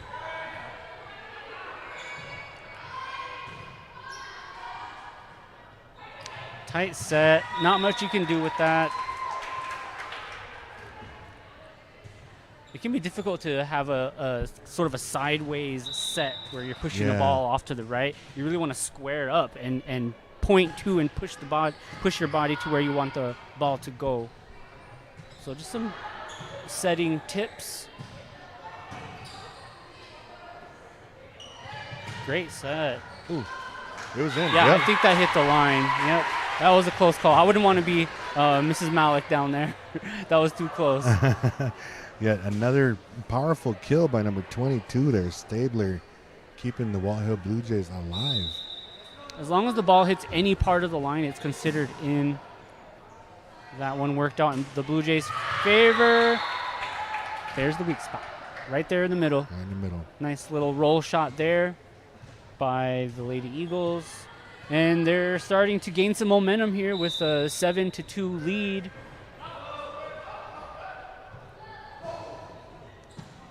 Whoa. Oh, nice hustle Good by coverage. Robinson. Oh, there you go. You have to give that effort to number 24, the libero, Kai Robinson. Hoydink sends it long. Point goes to the Lady Blue Jays. Back in the game for Wathill, number 3, Ross. And freshman. Walker up to serve.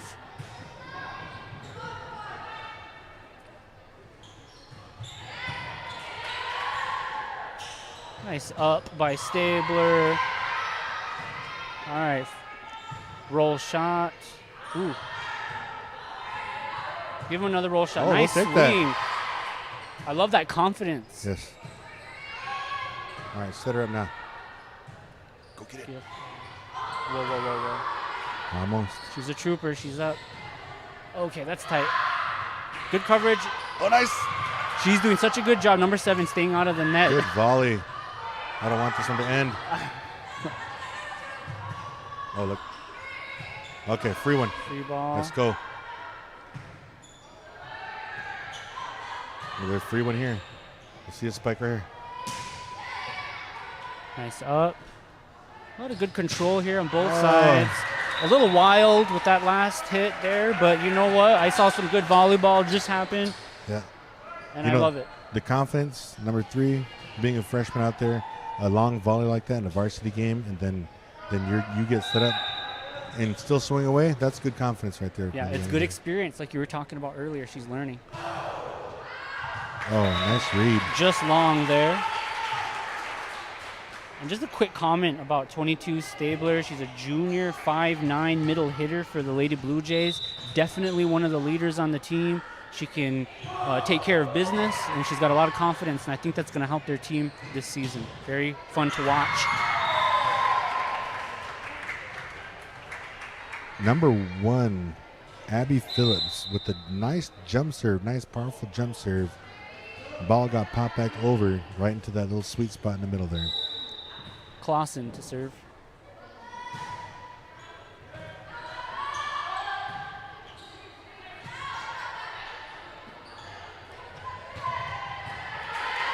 Nice up by Phillips. Sent back over by, well, attempted to send it back over by Ross, but it just goes into the net there. And then number 16 is in for the Blue Jays, Patton. All right, sorry, folks, but the score right now is the Lady Eagles 10 and the Lady Jays 4 in the second set here of 3. Nice up. Whoa. There you go. Oh. Just Okay. a little miscommunication there on who should have got that first hit. Number 3 sort of tried to step in and get it, but just nicked off her arm and sent it out. Clausen to serve again. A lot of free balls being given to the Lady Eagles, and let's see if they execute. Of course, number 5 Let's gives go, a let's good see this. swing, and excellent hustle by the Blue Jays, and that's just out. About a foot, about 12 inches out. You know, I love seeing those plays, really. Very good Those hustle. hustle plays. When you think the play is over and somebody does a hustle move like that and pops the ball perfectly, hey, it's sweet. Okay, another free ball. I expect Lady Eagles to do something with it. Well, they did. Just didn't work out in their favor. It goes into the net. Point goes to the Lady Blue Jays. Score is, I believe, 6. And that was number 7's getting ready to serve. She actually just now, she was good at playing the net right there. Number 7's name is Sheila Cook. And I'm sorry, the score is 5-12. Eagles up.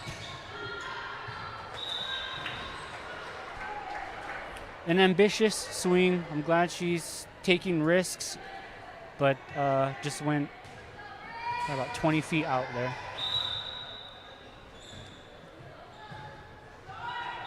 Service error. I noticed that Wathill is actually pinching in the middle right there. We're talking about that sweet spot. There's probably about maybe four points that were scored by just dumping it to that sweet spot right there. And now they're packing it in a little bit. So hopefully they won't get caught with that spot again. Right. They're making adjustments. Number 24, Robinson, to serve for the Blue Jays. Oh, look at this.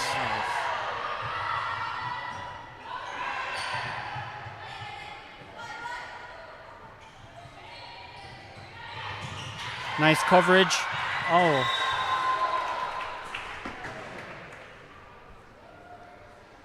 Nice coverage by number 5 for the Blue Jays, Walker. And number 5 for the Lady Eagles up to serve, Werges.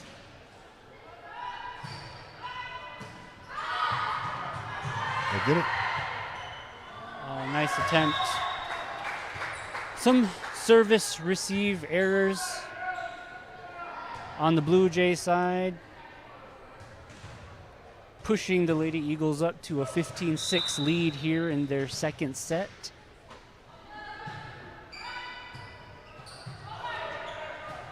Another free ball for the Eagles.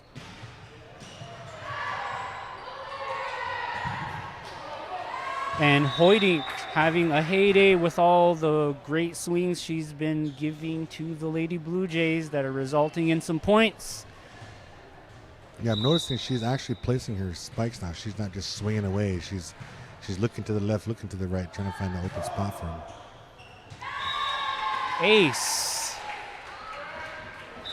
by Werges, and the Lady Blue Jays take their second timeout, hopefully to discuss some service reception tips.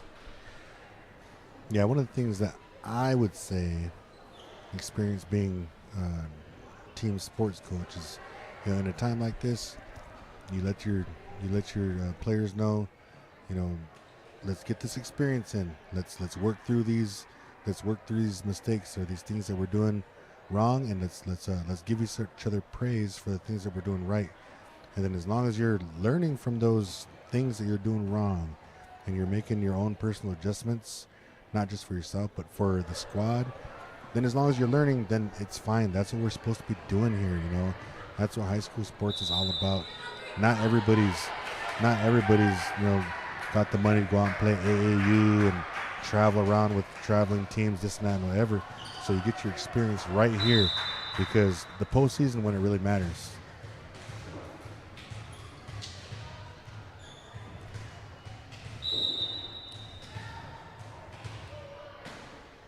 All right. Werges up to serve again. Another free ball. And we got a free ball coming for the Blue Jays. Let's see what they do with it.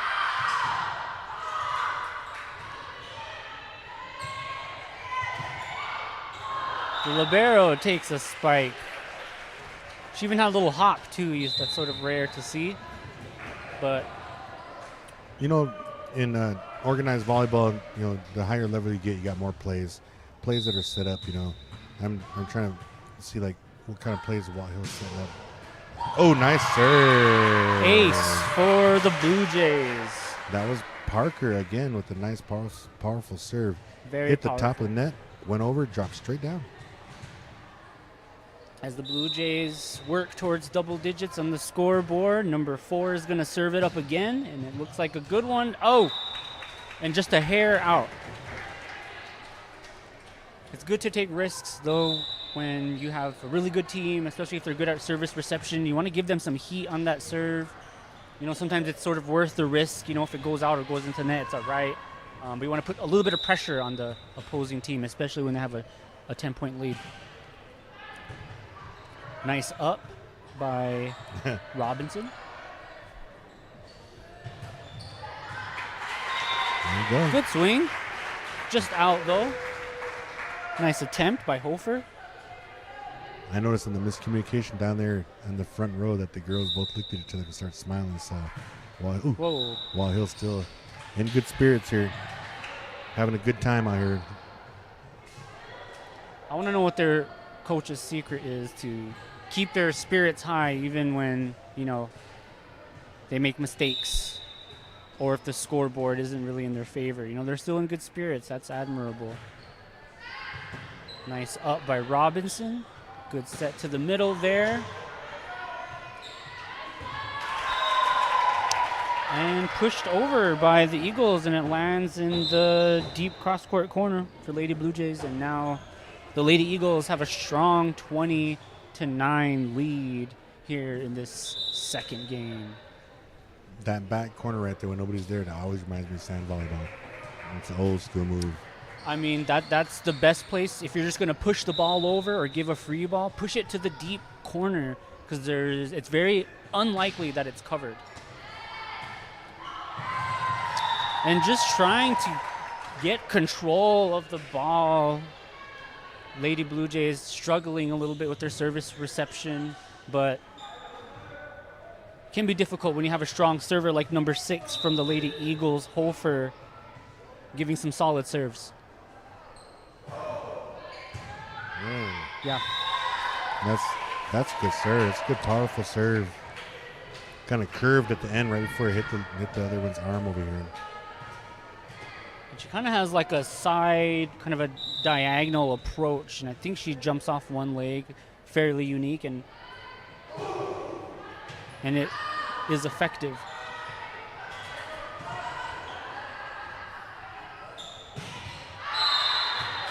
Oh, look at Wathill was in the net on that one. Oh, shoot.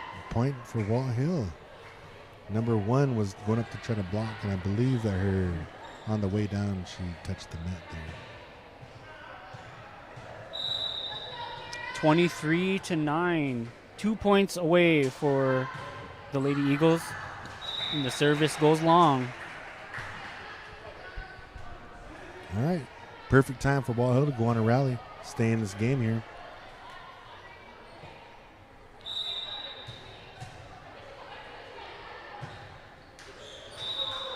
Walker serves into the net, and it is now game point for the Lady Eagles as Gruber takes the serving line. Here come the claps, the match game claps. Match game. It's up. Stabler takes the swing. That's the go-to player in my book right now. Tip by number 5, Wurgis, and they take the win. 25-10. Lady Eagles take that game. Yeah, congratulations right now to the Omaha Christian Lady Eagles for their very impressive play here in this triangular here in Winnebago tonight. They won their first 2 matches. First one against Winnebago, won 2-0, and then won this second match here against Wathill Lady Blue Jays, 2-0. So now brings us to our third and final match of the night. Yep, between our own Winnebago Lady Indians and then the Wathill Lady Jays. So it looks like they're going to put 11 minutes on the clock. They're going to probably start ticking here pretty soon. But should be a good matchup. Yeah. And while we're here waiting, I'm just going to go ahead and give a shout out to all our listeners out there. Anybody who's listening out there on the radio, KWTN 100.9, the Big Voice Radio. Give a shout out to all our listeners out there. Just remind all you guys, we're going to be here again tomorrow. I believe the game time is at 7 o'clock. We'll be right here doing the Winnebago boys varsity football game against St. Francis. I want to give a shout out to my mom and dad, Greg and Janet Bass. Our mom and dad? Nope, mine. Just kidding. Yes, ours. If you guys are listening, I love you. And hope you guys are watching. Yeah, we haven't seen a Bass on this volleyball roster for a number of years now, huh? Until this year. So this year. Well, did Nadia go last year? I think she was on the roster last year. Last year? So yeah. Well, yeah. Shout out to all the young ladies out for volleyball. I can see a lot of smiley faces. Looks like they enjoy what they're doing out there, and that's the main thing. As long as you enjoy what you're doing out there, then you're out there to learn. So, shout out to all the girls out there.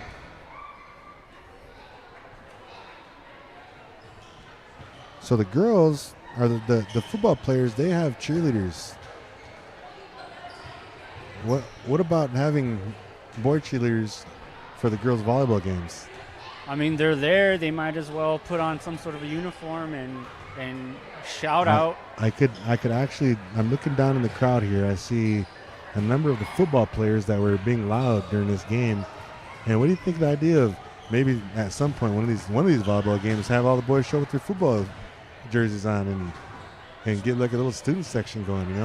I think you have something going there. You might want to talk to the athletic director and get something going, and maybe you could be the coach. You could start you could start a boys cheerleading squad, Quince. I'll recommend. If they can play basketball, then I'd probably try to do it.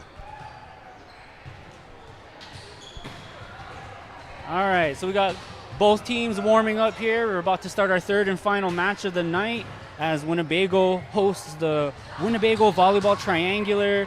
They host the Lady Eagles from Omaha Christian, which they just took 2 games. They beat Winnebago and Wathill, and now the Lady Blue Jays will match up against the Lady Indians. Our neighboring town, our neighboring tribe. A lot of relatives, a lot of familiar faces. I see ribbon skirts, and I love our representation of our culture, our native ways. So it's a great night, and it's all about volleyball. So, I mean, come on. Can you ask for more? I don't think so. Only thing that's missing right now is, for me, the concession stand popcorn and my peanut M&Ms.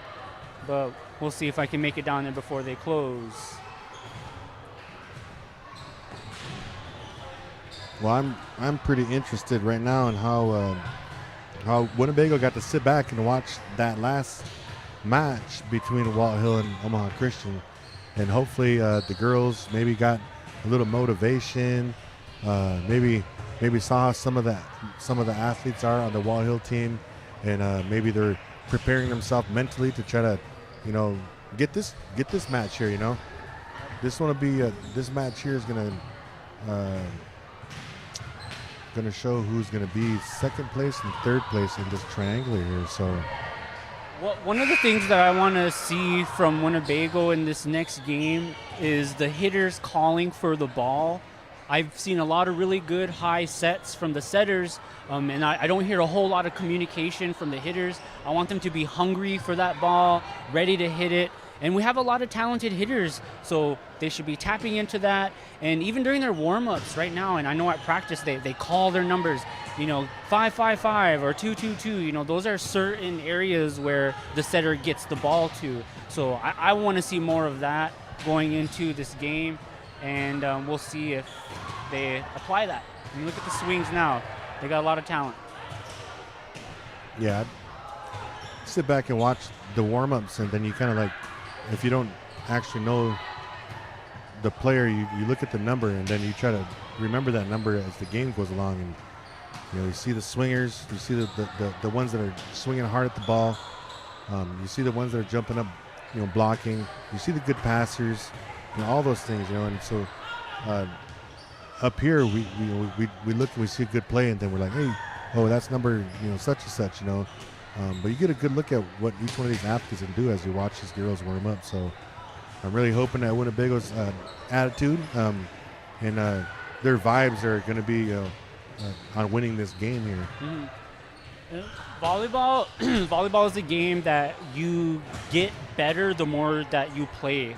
And, I think that can be said for any sport, but I think it's really critical in volleyball because a lot of people think that it's a simple sport. You just kind of, bounce the ball around, just get it, to hit the ground on the other side. But there's so much more to that. It's about momentum. It's about communication. It's about court awareness. It's about discipline with your hits. You're not just whacking the ball. You're actually strategically trying to place it to an open spot. You have to hit around the blockers. There's so many moving parts to the game that the more experience and practice in games like this, the better that you get.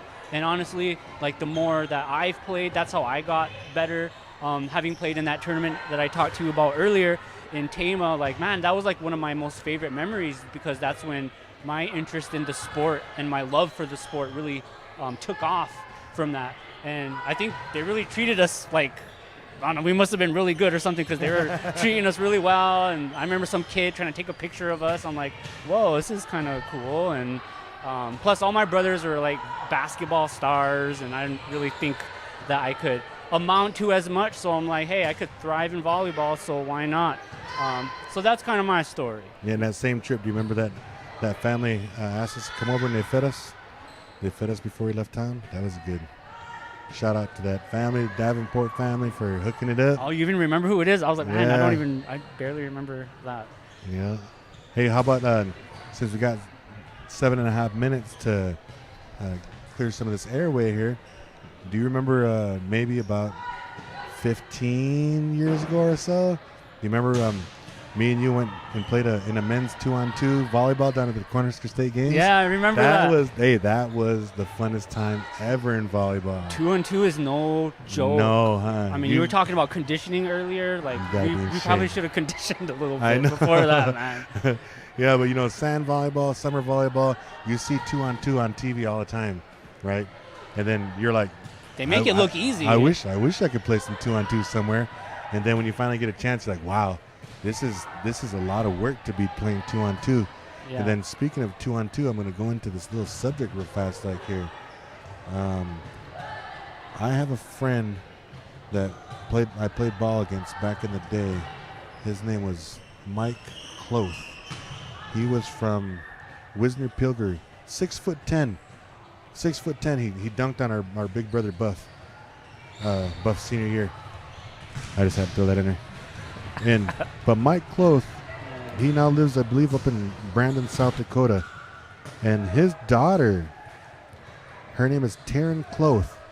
She is a recent, like a few years back, graduate of LSU, and she played volleyball. And she has her dad's height. And so she could have went on to do her career with her degree and stuff like that. But before that, what she chose to do is to go on to the AVP in Chicago professional tour that goes around the United States playing sand volleyball. And her and her partner, Kristen Nuss, have been winning in these tournaments consistently for like the last 2 years. That's and pretty cool. my buddy Mike, he always posts those things, and I'm really, really proud of her to be out there like that. You know, one of my buddy's daughters out there making it big, and they're making a lot of money on that tour. Yep. I mean, when you're 6'10", that helps. But shout out to them for their success and keeping the love of the sport of volleyball alive. That's pretty awesome. Yeah, back that 2-on-2 though, that was a that was a good experience for me. Not only playing 2-on-2 volleyball, but by that time, you know, you really picked up on your fundamentals and your skills and stuff. You know, and instead of learning when you was younger as a kid, now you were a grown man, and I actually loved that tournament because we played at the highest level that I remember that I could play at. Was that tournament there. And you know, playing against other guys that you know that lived that kind of stuff, it's fun. You know, it's really challenging. How much practice did we get in before that? I'm not sure that we even practiced one time. Know, the only practice we had might have been Icky Nickel by playing 6-on-6 out there, and that probably was it. And that's way different than 2-on-2. So yeah, I cherish that moment. I cherish that experience. And you know, having done it with my big brother, that's even awesome. I've also gotten into the 2-on-2 with Trina Carnes, who is going to be another commentator for the Winnebago High School girls volleyball season for the home games. And then I believe Orlando Lone Wolf was another teammate of mine. Yeah. So I think the closest we got was second place, but it's no joke. But we reflect on all those experiences when we think about the sport of volleyball, what we're watching tonight with all this young talent and a lot of potential. And, you know, it's inspiring to watch it. And so, you know, this is why we're talking about these things, to reflect on our experience, because like you said, it's a people sport. It's not just any one gender. Yeah. Volleyball has a lot of misconceptions, and they probably still exist today, that it's a girls' sport. But you know, we see a lot of males playing, and I think it's just awesome. So Yeah, I was glad to go down memory lane there for a bit. Yeah, for real. I mean, you know, the listeners, they want to, you know, they might say, oh, what are these guys talking about? They think they know what they're talking about. I mean, just telling little stories like that kind of just show your experience, you know, and like myself, I wouldn't have anybody else on here talking about volleyball rather than you and Darla, maybe, you know. Hey, maybe we can get Darla on here as a guest speaker one of these times. I appreciate that. I agree. I thought of Darla too.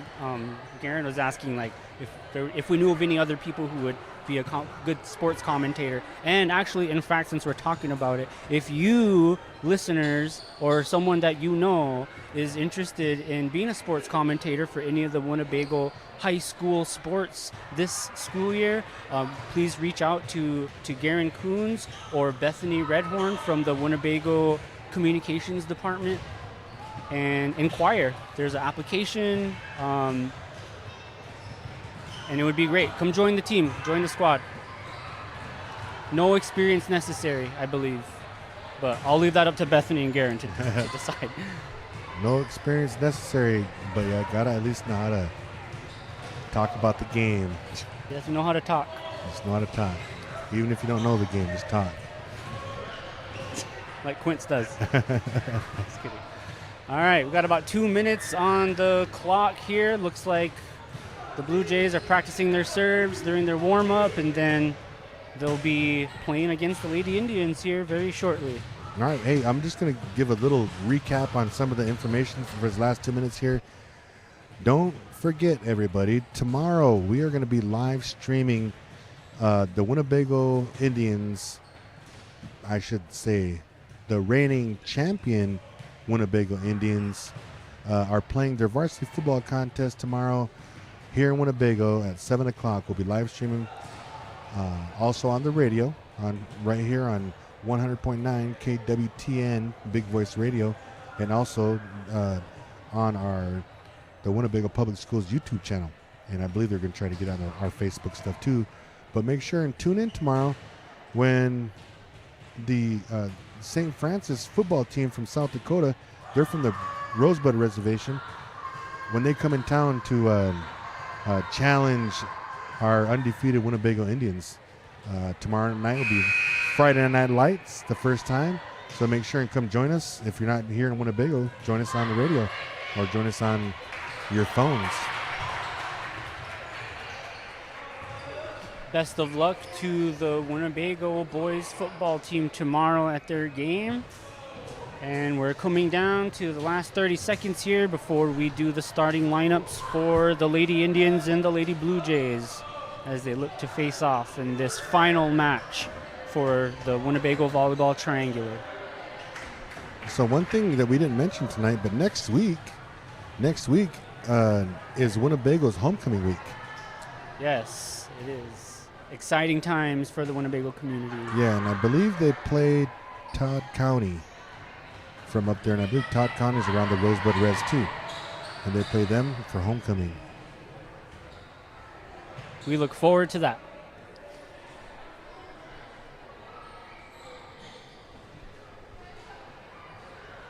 All right, getting ready for the starting lineups here. Announcements to come.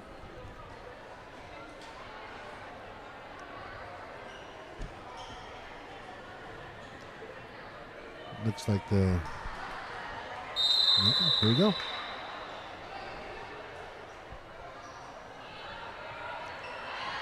I don't think they're going to do the starting lineup because they've already done it previously. So, showtime. All right, so we got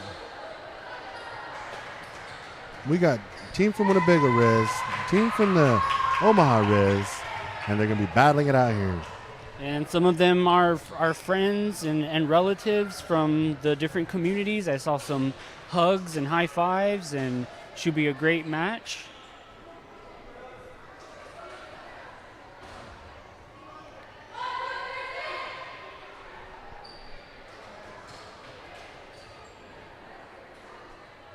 All right.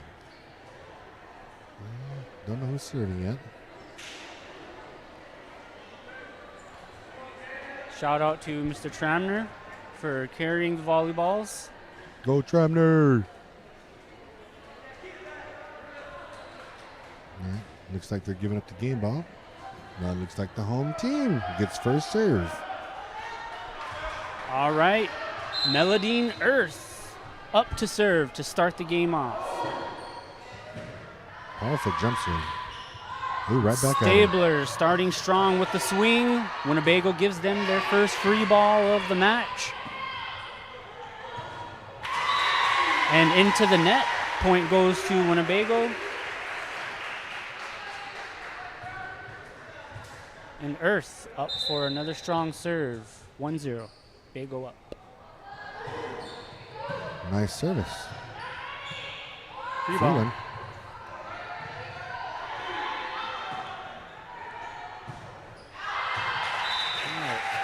Stabler with a tentative swing there that sails it just long, putting Bago up 2-0.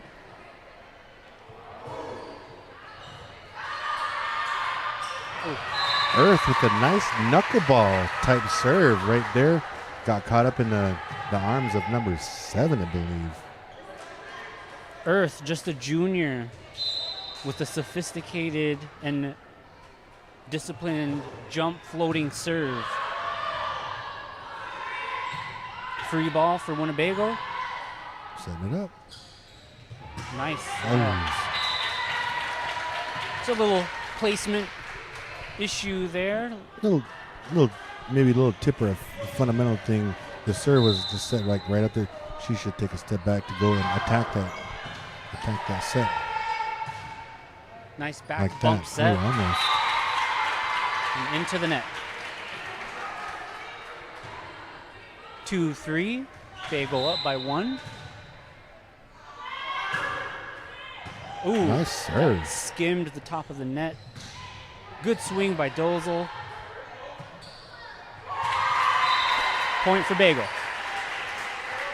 That serve right there was by the freshman. I brought her name up before. Cammy Ross. Nice serve for a freshman over there. Her Camry's family always plays volleyball outside their house all the time in the summertime. And they don't invite us? Man. Kitchion with a good serve. Yeah, her dad Chris don't want in. Nice Excellent. swing. See, that was night and day. Those 2 hits from Carnes. That first one kind of sailed way out there with no control. The second one, control, and she placed it back in the deep cross-court corner for a kill. And sometimes those look like they're going out, but they actually drop to the corner. So that's where you want to put them. I was surprised. That was Kitchion with the serve on the right outside. Just a smidge out. Yeah. And subbing in for her is number 10, Wolf Leader, a 5'6" senior for Bago. Number 4 for Nice. the Lady Blue Jays. Free one. The good Let's go. serve.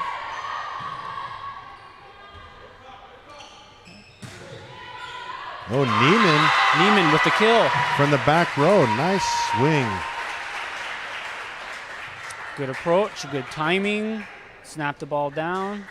It may have been sailing out, but number 7 from the Blue Jays stepped in front of it and ricocheted off her arm. Point for Bago is now up 6-3 with Carnes to serve.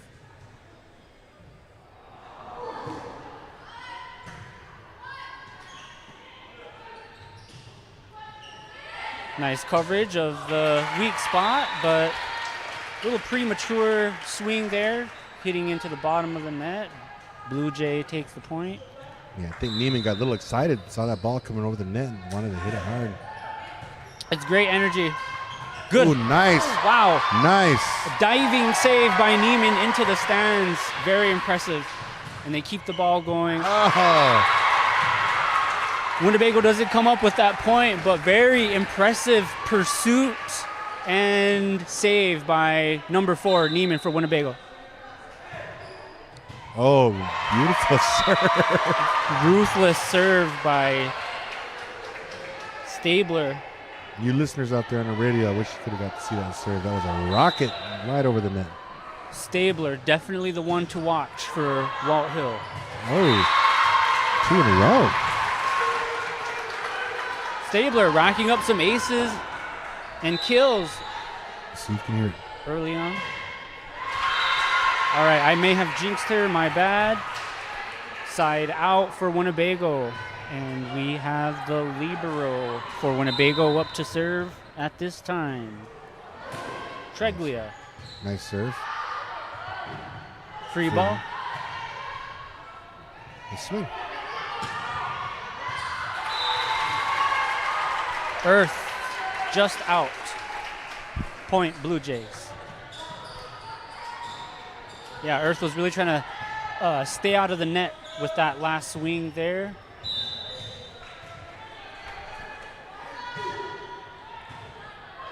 Get there.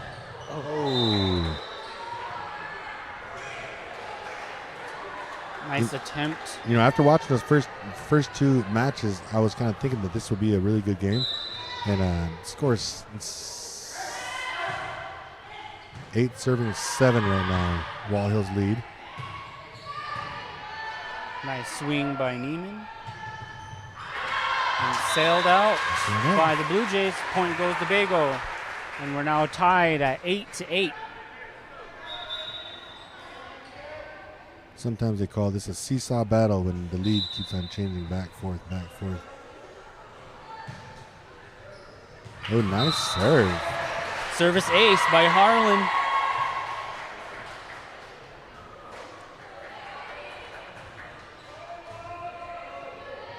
That's the serve they needed. Let's see if this run goes on here. Danny Harlan looks like she has a really good serve here. Nice. Oh, good call, though. Yes. When it's that close, you want to play it. Even if you're not sure if the ball is going to sail in or out, the sort of rule of thumb is to play it anyway. When it's close, play it. Nice serve. Difficult serve to handle by Harlan, number 11 for Winnebago, putting them up by 3 points, score of 11-8. Ooh, nice. Ace. So, are those 4 points that she got, were those all 4 aces? I don't think they got it back over yet. Good serving by Harlan. I want to say yes.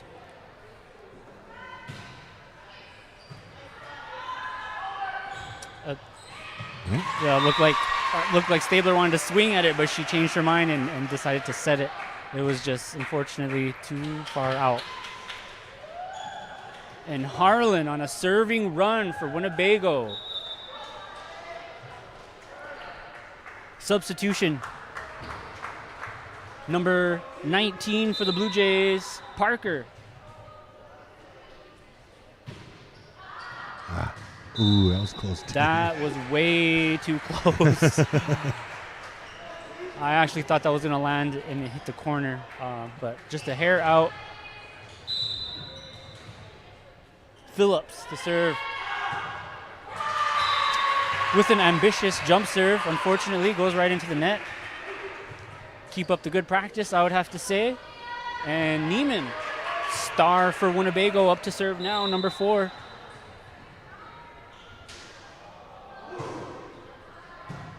Ooh, that may have been out. Close. Oh. That's all right. Sometimes it gets a little difficult when you're really close to your teammate. You don't want to like bump into them or like uppercut them, or so just a little mistake there.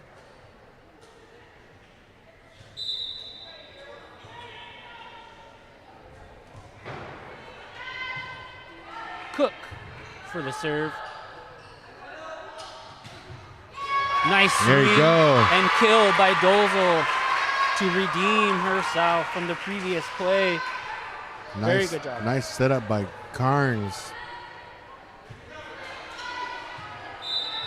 And Earth to serve for Winnebago.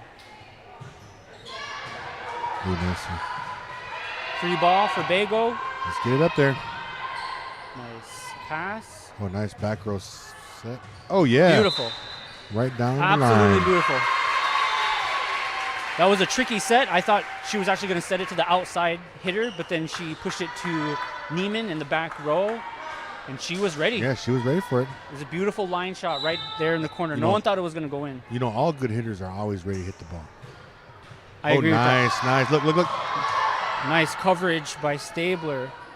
Okay, free ball for Bago. Oh, there's that one play where they get a little tricked up there. Nice save by number 5, Walker. Carnes swinging hard at the ball. Ball up to the rafters, but Free still ball. play a ball. Let's see if they set her up again. Yes. She's going for it now. Tip. Oh, yeah. Nice kill. Beautiful kill and a great decision by the setter, Harlan, to dish it out to Carnes, who was hungry and waiting for that ball. I was just going to say that after that first one, she knew she would get it like she wanted it. The second one, she made sure to get everything of that ball. Carnes putting herself on the map as a hitter to watch out for, as Earth serves it up again.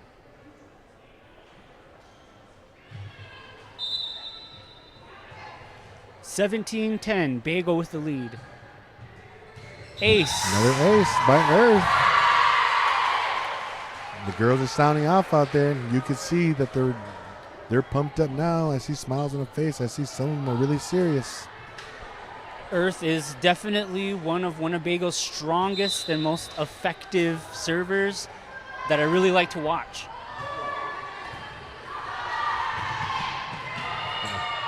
Great hustle. Another ace. I mean, they're kind of just bouncing the ball all over the place, but I really like the hustle that I'm seeing, the effort, great hustle. And a coach can work with that. A coach can work with effort. Fremont comes in for the Blue Jays.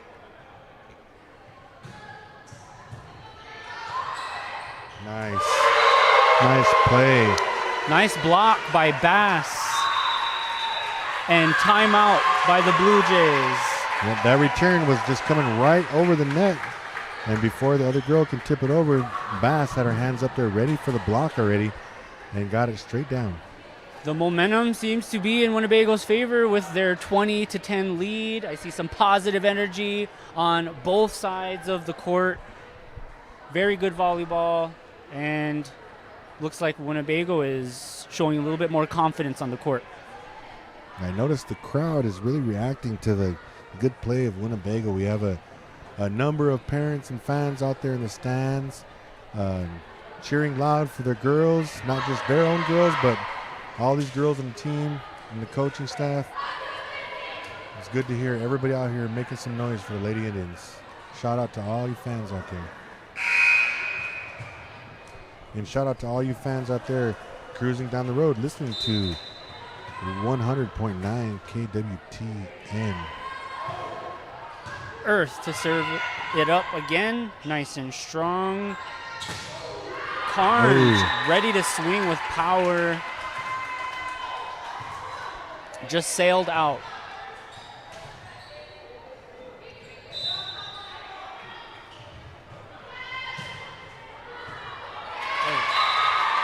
Service ace by Ross for the Lady Blue Jays, a 5'5" freshman.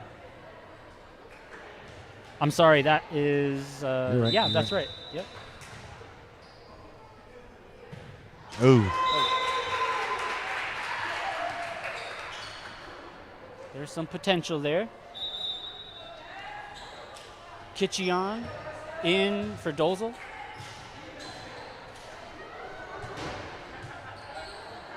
(21-12), Bago with the lead. Kitchion to serve.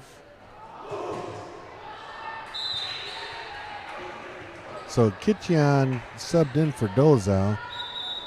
Kitchion, her mother's name is Billy Kitchion.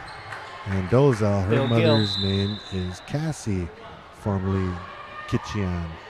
So the two sisters, the two moms, are sitting in the stands right now, really being loud over there the way I know they can be. Shout out to the Kitchion sisters. Wolf leader comes in to sub for Winnebago. Go. Good pursuit.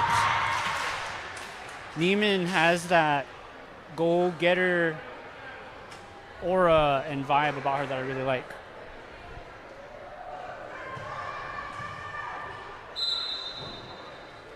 All right, serving for Wathill, number 4, Parker. Trying to get some momentum back for Wathill. Service goes into the right-hand side of the net. A few service errors there. Something they can't just, they can clean it up. No worries. Go back to back. Service errors here.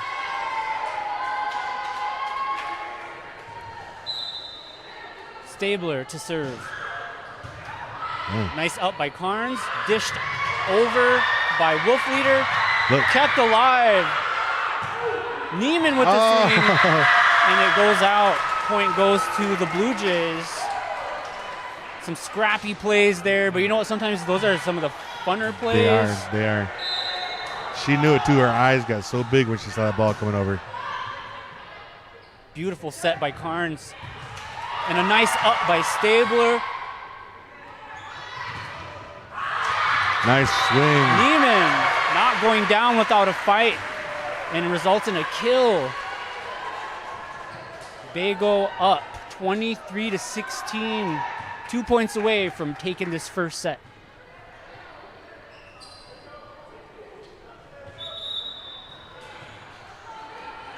Number 20 in for the Blue Jays, Tyndall.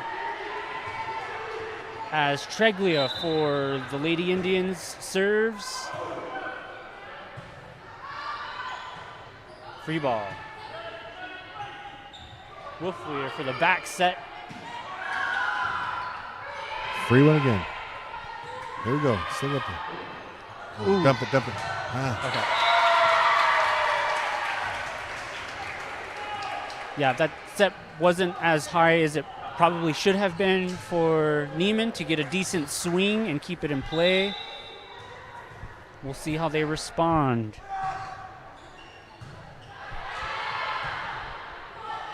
Free ball for the Blue Jays. Nice talking, nice communication on the Winnebago Lady Indians side. Number 3 should take a swing at that. Oh. Neiman hits it into the net. Lady Jays chipping away at this lead. They were down by 8 points a little while ago. The lead is only 5.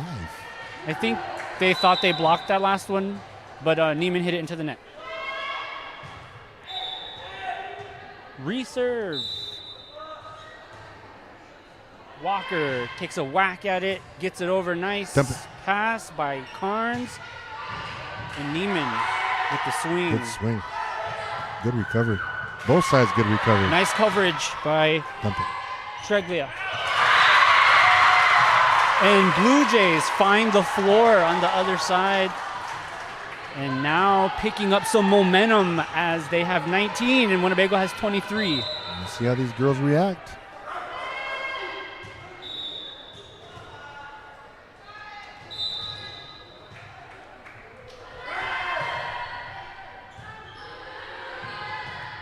Get it. Neiman looking for a touch. She doesn't get it. And now Wathill is creeping up 20-23. Nice serve. Get it up there. Good set by Wolfleader. Good swing by Harlan. Out of bounds. Blue Jays sail it out, and now that brings the Lady Indians to set point for this first match. First set.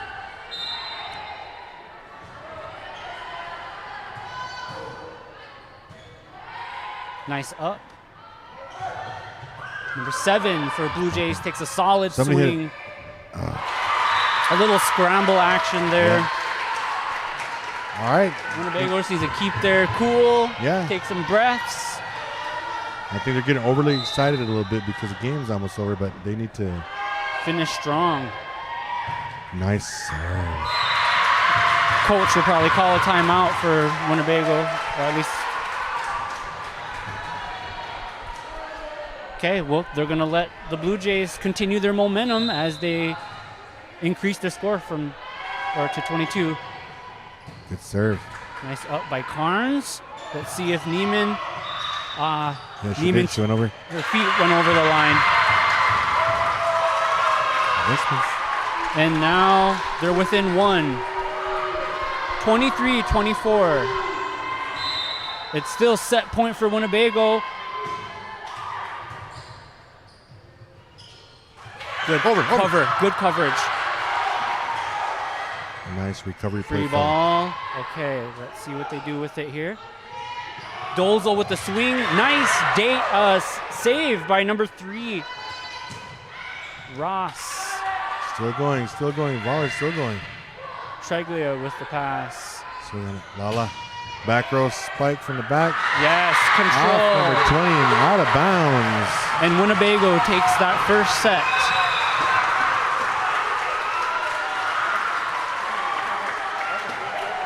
That was a good game. It was a bit closer than Yeah. I probably would have liked, but the girls stuck it out, and Winnebago comes up on top for that first set here.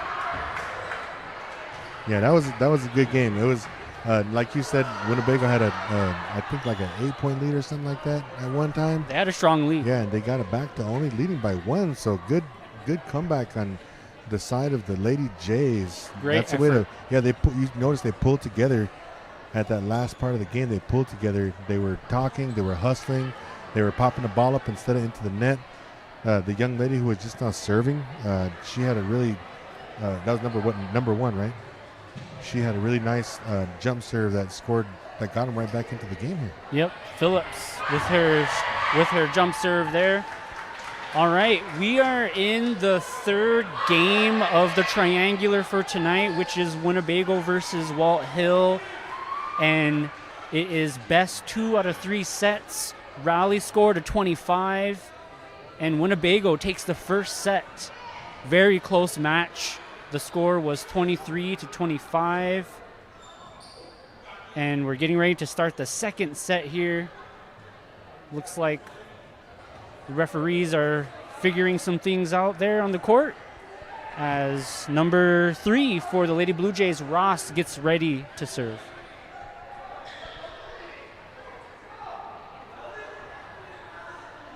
Yeah. Oh, I was going to ask you, what do you think is Walthill's key to success going into this second set? Talking to each other. Like I was saying, the latter part of that first set there, they were talking, they were hollering at each other in a good way. Here, blah blah blah. I got it, and stuff like that. That right there is key to any team sport. Communication, that's key. But that hustle and the attitude you were talking about earlier, the smiling, the having fun, that positive attitude, you can go a long way with that. So as long as Wathill continues to do what they were doing in that second part of that game, they should be just fine. Let's see if they apply it here. All right. That serve was long. And Earth for Winnebago up to serve here early on in the second set.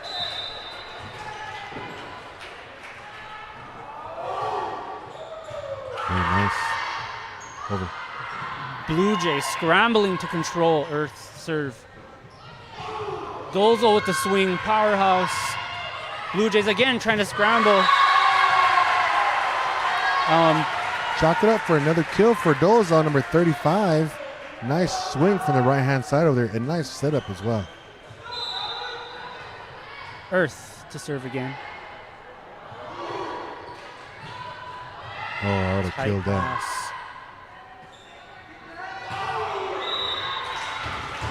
Looks like Wathill was on the net. Points to Winnebago. Yeah, looked like Stabler just got her fingernail caught on the net or something. I'm sure Carnes was happy about that because her swing was way out there. Yeah, her mom's probably saying, saved you. Bailed you out. 3-0, Bago up. Earth with a service error. She's human after all. Good job serving there. Yep. Young Shout lady. out to Ariel Earth. Played volleyball with her when we were in high school way back when. So I see a lot of those same qualities in her daughter Earth.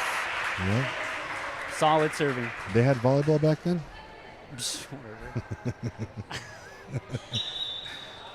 All right, looks like the sister subbing in for the sister. Let's see how Kitchan does with her serves now. I know I think she was about 9 for 9 or 10 for 10, and she messed up on her last one, but here it is, recovery play. There it is. There it is. Ace by Kitchion. little communication error on Blue Jay side. They just need to make a little adjustments.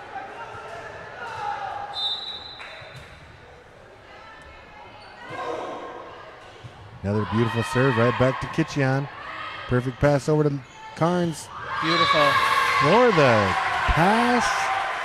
What is that? Back row pass for the kill? So Carnes hit on 2, which means she hit on the second hit, and I'm glad she did because that was a beautiful pass by Kitchian. And Kitchian goes right to her zone, as she should. Oh!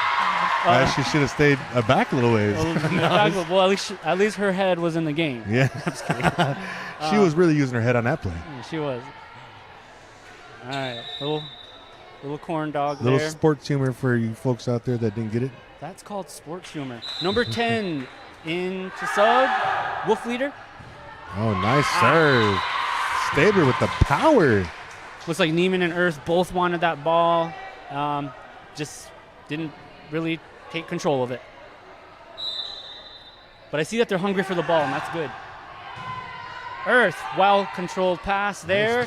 Carnes for a swing. Yeah. Yes, I love the passion that I'm seeing there. She's swinging with a lot of that passion, and they get a point. So it's 7-3 now. Hard serve. Nice pass. Nice set. Beautiful kill. And now she's going to show her skills of her serving. Nice. Good service. Free ball, or tip, rather. Nice control there. Lots of confidence. Ooh. Good hustle. Yeah, I would play that. Take a swing. Good swing from the back row. Carnes. Good recovery by Robinson. Very good. Neiman is ready. Oh, nice hit. Oh, nice attempt dive for look Stabler. at the girls from Winnebago celebrating in that huddle. I really like that Lala is having very controlled spikes. She's not just swinging, she's placing the ball, and it's working out in the favor. You don't have to hit the ball hard to get a kill every time. Nice up. Tip. Neiman for a swing. Straight down. Oh, look. Beautiful nice play save by number 1. Phillips. Oh, get out of there. And Winnebago is in the net, but I have to give that play to Phillips. That was very impressive. Wasn't expecting that. Yeah. She's a natural. Phillips showing out for the Blue Jays. Parker back in the game here for the Lady Jays, subbing in for, I believe, number 12, Levon Wood. Walker serves it into the net. Point goes to Bago.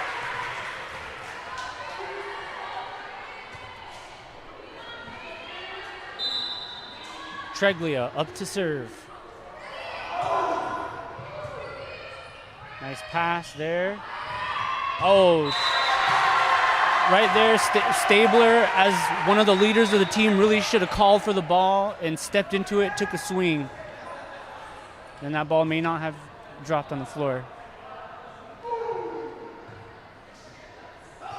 Looks like they're checking something on the floor there, and we're good to go. Treglia up to serve. Bago's up 10-4.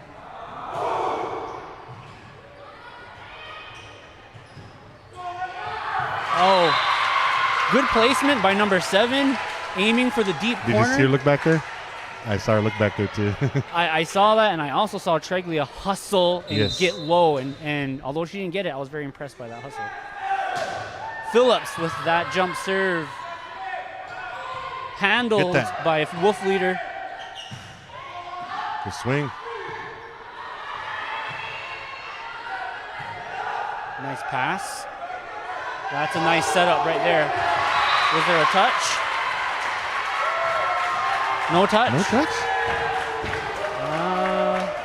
All right, well, they get the last call. We don't have replays, or do we?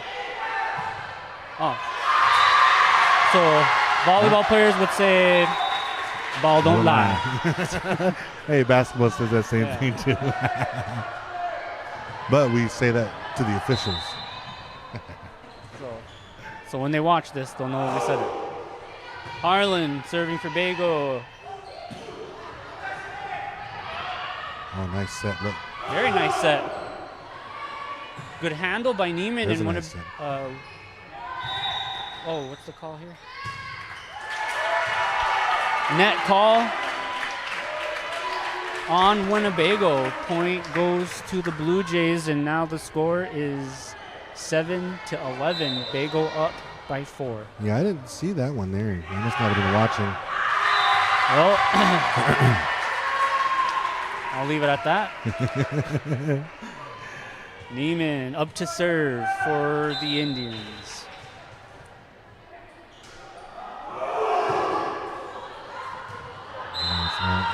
Just out. Barely. Why are our boys doing that for our girls? I like the support that we're hearing Yeah, from yeah, the yeah. student section.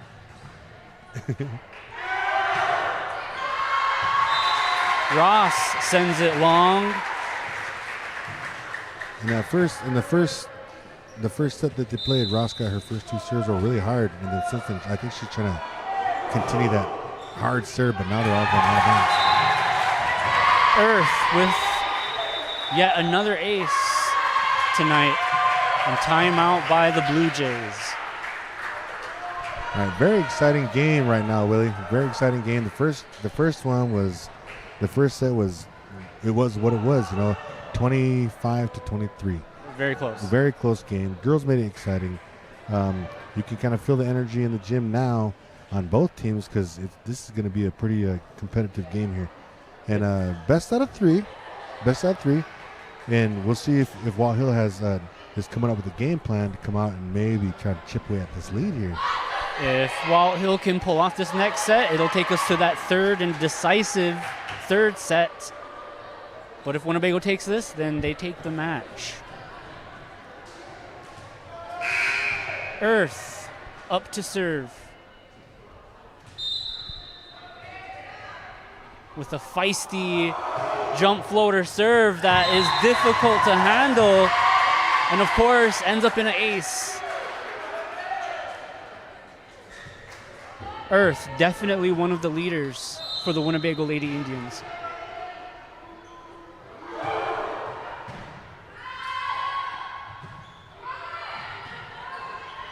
Nice pass there and set by, net call on the Blue Jays. Point Winnebago.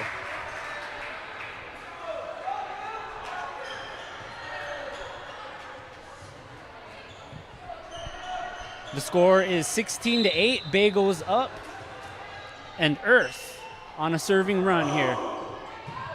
Nice pass by number 5. Nice block there. Carnes got up on that net and blocked it perfectly, and it went straight down on Wathill's side. Blue Jays struggling to respond to Earth's powerful serves. Free ball. Nice coverage. Oh, nice. Yes, Neiman. By Neiman with the hustle. A diving to the floor save and resulting in the point. I'm not sure anyone was expecting that. Earth on this killer serving run. Nice pass by Phillips. Good form of a swing by Walker, just didn't make it over the net.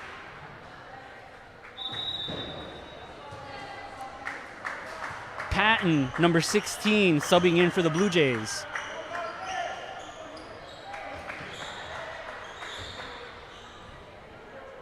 And the Blue Jays have no answer for the serves that are being dished out by Earth.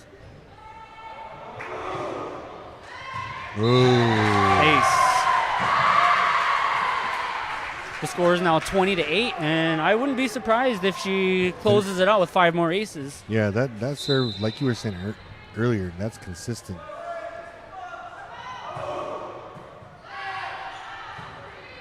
Free ball for Bago. Ooh, Set this up. that's close. It's okay. Free ball back to the Blue Get Jays. back to your spots. Let's see what they do with it.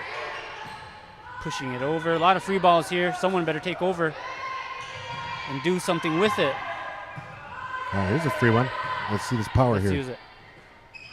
It's set. Ooh, good power too, though. That's the kind of a swing you want to take, though, with this kind of lead at this point during the game. Take some risks. You got a little wiggle room.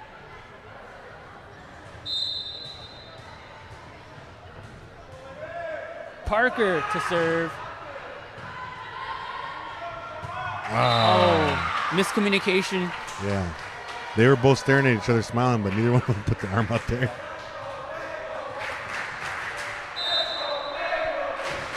And the Winnebago fans picking up the support here with some cheers as number 4, Parker, serves for the Blue Jays and sends it long.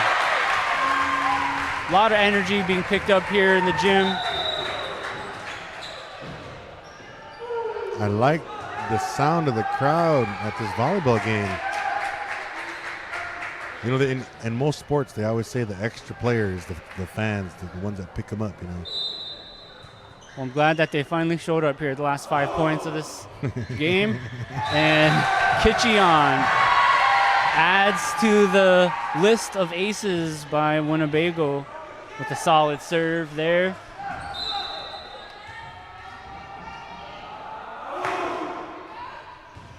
Ace. Winnebago finishing strong here as they seek to close out this second set of the third game of the triangular. Timeout. Wathill. Winnebago takes the lead with 23-10. 2 more points for Winnebago to close out the night.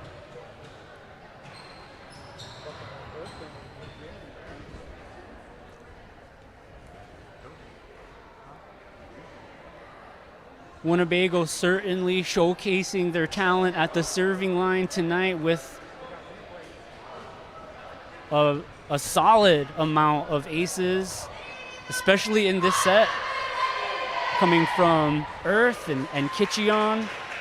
Some of the star servers of the team showing out, and Kitcheon is back to serve. And those of you that are watching, just continue on watching on this live stream. The staff is going to be showing some replays.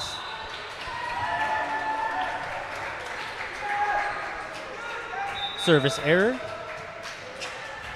Wolf leader in. And Stabler to serve. Into the net. That brings us to set point, match point for the Lady Indians as Carnes is up to serve, and it's an ace. 25-11, Winnebago takes the third game of the triangular. The crowd goes crazy here in Winnebago. Great games, great attitudes, a lot of talent, very impressive, and a lot of great sportsmanship. Great night of volleyball. And looking forward to commentating at further games.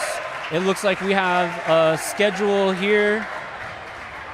And Quince is going to tell us about the next home volleyball game. Yeah, so first and foremost, shout out to all the listeners and the viewers out there watching on the Winnebago Public Schools YouTube channel, and also on the radio 100.9 FM radio, KWTN, the Big Voice Radio.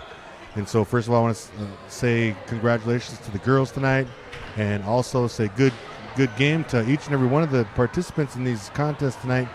I want to add in that Winnebago is in action once again on September 13th against Ponca, and it's a home game.